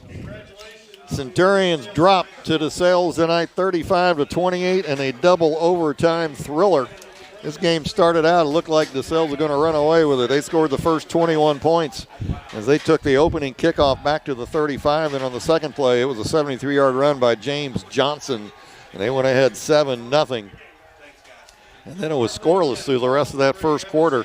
DeSales did get the ball at the end of the first quarter, and 8 plays later, a 1-yard run by Scroggins put them up 14-0. Centurions got the ball back on the next kickoffs with a penalty, pushed them back to the 10. They fumbled on the first place, or the Colts recovered, took over at the Centurion 18, and 1 play later, a 18-yard pass to Avery from Scroggins made it 21-0. And the Centurions started their comeback. They got the kickoff. Guerin ran it back to the 43-yard line, and 6 plays later, a 1-yard run by Anthony Sabatino made it 21-7. The defense then stepped up, held DeSales after 1 first down. Centurions took over on the DeSales 48-yard line, and 6 plays later, covering 2 minutes and 4 seconds, another 1-yard run by Anthony Sabatino made it 21-14. And that's how it ended at the first half. Third quarter saw no scores by either team. 2 punts by each team. 2 punts by the Centurions, 1 by DeSales. DeSales had the ball into the third quarter, turned it over on downs. Centurions took over at their own 11-yard line, and 7 plays later, it was a 55-yard run by Brant Babin that tied the score at 21. But then DeSales turned right around on the next kickoff as they took over at their own 20. 9 plays later, a 10-yard pass play to Dimitri Scott made it 28-21 DeSales. Centurions got the ball back with 4 minutes to go. 2.5 minutes later, they ended up with a tricky play, a handoff to Guerin, who pitched to Parr, and Parr threw a 27-yard pass to Leaper, made a 27-yard pass to Will Parr, and a sensational catch that made it 28-28, and regulation ended with that score. First overtime, it looked like DeSales may get the better of it. The Centurions fumbled the ball out of the end zone, which meant no points, and DeSales took over. They got the ball at the 10, as you always do in overtime, but 3 plays later, they went backwards to the 22, and they missed their 37-yard field goal attempt, and the Centurions lived for the second overtime. DeSales got it first, and after a run by Antion Johnson down to the 3, then a 3-yard loss back to the 6, a 6-yard slant pass to Avery went in for a touchdown, and DeSales was up 35-28. Centurions got the ball back. They ran the ball, it went nowhere, an incomplete pass. And then another incomplete pass that was through the hands of a receiver for the Centurions. In the last play of overtime, a pass that looked like it was completed. It was close. He dove for the ball. It looked like his feet may have drug, but the official said he was out of bounds, and that's who matters. And the Centurions go down 35-28 in an amazing Cal DeSales football game. You got the stats yet, Darren? I do, yeah. Pull them up right now. Folks, give me just a second here as we pull this up. We'll get these final statistics for you. DeSales goes to 5-2 on the year. Christian Academy drops to 4-4. Centurions are off next week, but then they go to Western Hills, a big game to decide if you're the number 3rd or 4 seed, probably in that game. And then the Centurions will close with Bullitt Central in 3 weeks. All right, so you're going to love these statistics tonight. First downs, 20 for DeSales, 13 for Cal. Rushing yards tonight, 188 yards for DeSales Colts, 188 yards for Cal Centurions. Passing yards tonight, 115 for the Colts, 111 for the Centurions. So that's 62 plays for the Colts, 303 yards of offense, 50 plays for the Centurions for 299. 4 yards difference out of a full game and 2 overtimes. Amazing. Penalty tonight, 6 for 56 yards for DeSales, 5 for 35 for the Centurions. 1 sack tonight for a 5-yard loss for DeSales, 2 for 9 for the Centurions. Third down efficiency, almost right down the line, 5 out of 13 for DeSales, 5 of 11 for the Centurions. Fourth down, 2 out of 3 for DeSales, 1 out of 2 for the Centurions. And punts tonight, 2 for 33-yard average for the Colts and 4 for a 27-yard average for the Centurions. On offense tonight for the Colts, see how they finished up. Jaden Scroggins finished 8 for 14, 115 yards and 3 touchdowns. For rushing tonight, Scroggins finished with 6 attempts for a -6 yards. Antoine Johnson, number 4, for the number 4 Johnson, had 9 attempts for 11 yards. And then a big night for James Johnson, number 7, 26 attempts, 165 yards, and a touchdown. For receiving tonight, since I had 3 touchdown catches, DeMarcus Avery, number 3, finished with 3 receptions and 2 touchdowns, 46 yards. The other touchdown caught by Dimitri Scott, who finished with 2 catches for 23. Offensively for the Centurions, pass tonight, Anthony Sabatino finished 9 for 17 for 75 yards. Have Will Parr 1 for 2 for 9, and Luke Leeper 1 for 1 for 27 yards and a touchdown. Rushing tonight, Sabatino finished 9 of 56 and 2 touchdowns. Gage Guerin 1 rush for 23 yards. Harrison Zimmer 9 attempts for 32. And Brant Babin finished with 12 attempts for 77 yards and a touchdown. Receiving night, Gage Guerin finished with 5 receptions for 47. Will Parr 2 for 51. Brant Babin 1 for negative yardage, and then Luke Leeper 2 for 15. For defense tonight, leading the way, Braden Babin finished with 7 solo tackles tonight to lead the defense, several with 4 and 3 tackles each. Well, we said it before. We can say it again. A typical DeSales Cal football game. This one a little more exciting than many we've seen. This does mean Centurions will be either no higher than the number 3 seed. Correct. In the tournament, which means they will either be going to, if they do in number 3, which they most likely should, they will either be going to DeSales or going to Mercer County for that first game, and then if all the seeds win right, but we win, then we'll be going to the other place in the second game. Right. So a little tough road to the state championship this year, but a great comeback. And I'm going to tell you, against this vaunted defense of DeSales, Centurions showed they can run the ball, pass the ball, and have an offense that can compete with anybody. They did. I mean, these are 2 teams went toe-to-toe tonight. And, to match up in a playoff game, whether it's at DeSales or here, it shows that they can play with them. I mean, this team, they were right there tonight. It was just a tough loss in overtime, but big plays by both teams. Timely plays, and then some mistakes by both teams too. But I mean, it was evenly matched. There was only 4 yards difference in offense. Third down efficiency, everything. I mean, this was just a great ball game that you saw tonight between 2 good rivals. Unfortunately for the Centurions, they're on the bad end of that, and unfortunately, we're 1-2 in the district. Well, Centurions, we said, off next week. Go to Western Hills the following week. Love to have you there, but if you can't, we'll have the game live here on Live Sportscaster. Darren, take a week off, will you? Okay. Do. Oh, big thanks to Clay Masters on video for us tonight. Sean Weaver on stats. Darren, thank you again tonight. And thank all you fans who joined us for this broadcast tonight. For Darren Long and myself, Mike Botello, have a great weekend, everybody. We'll see you in 2 weeks from Western Hills when the Centurions play again. Have a great weekend, everybody. Good night.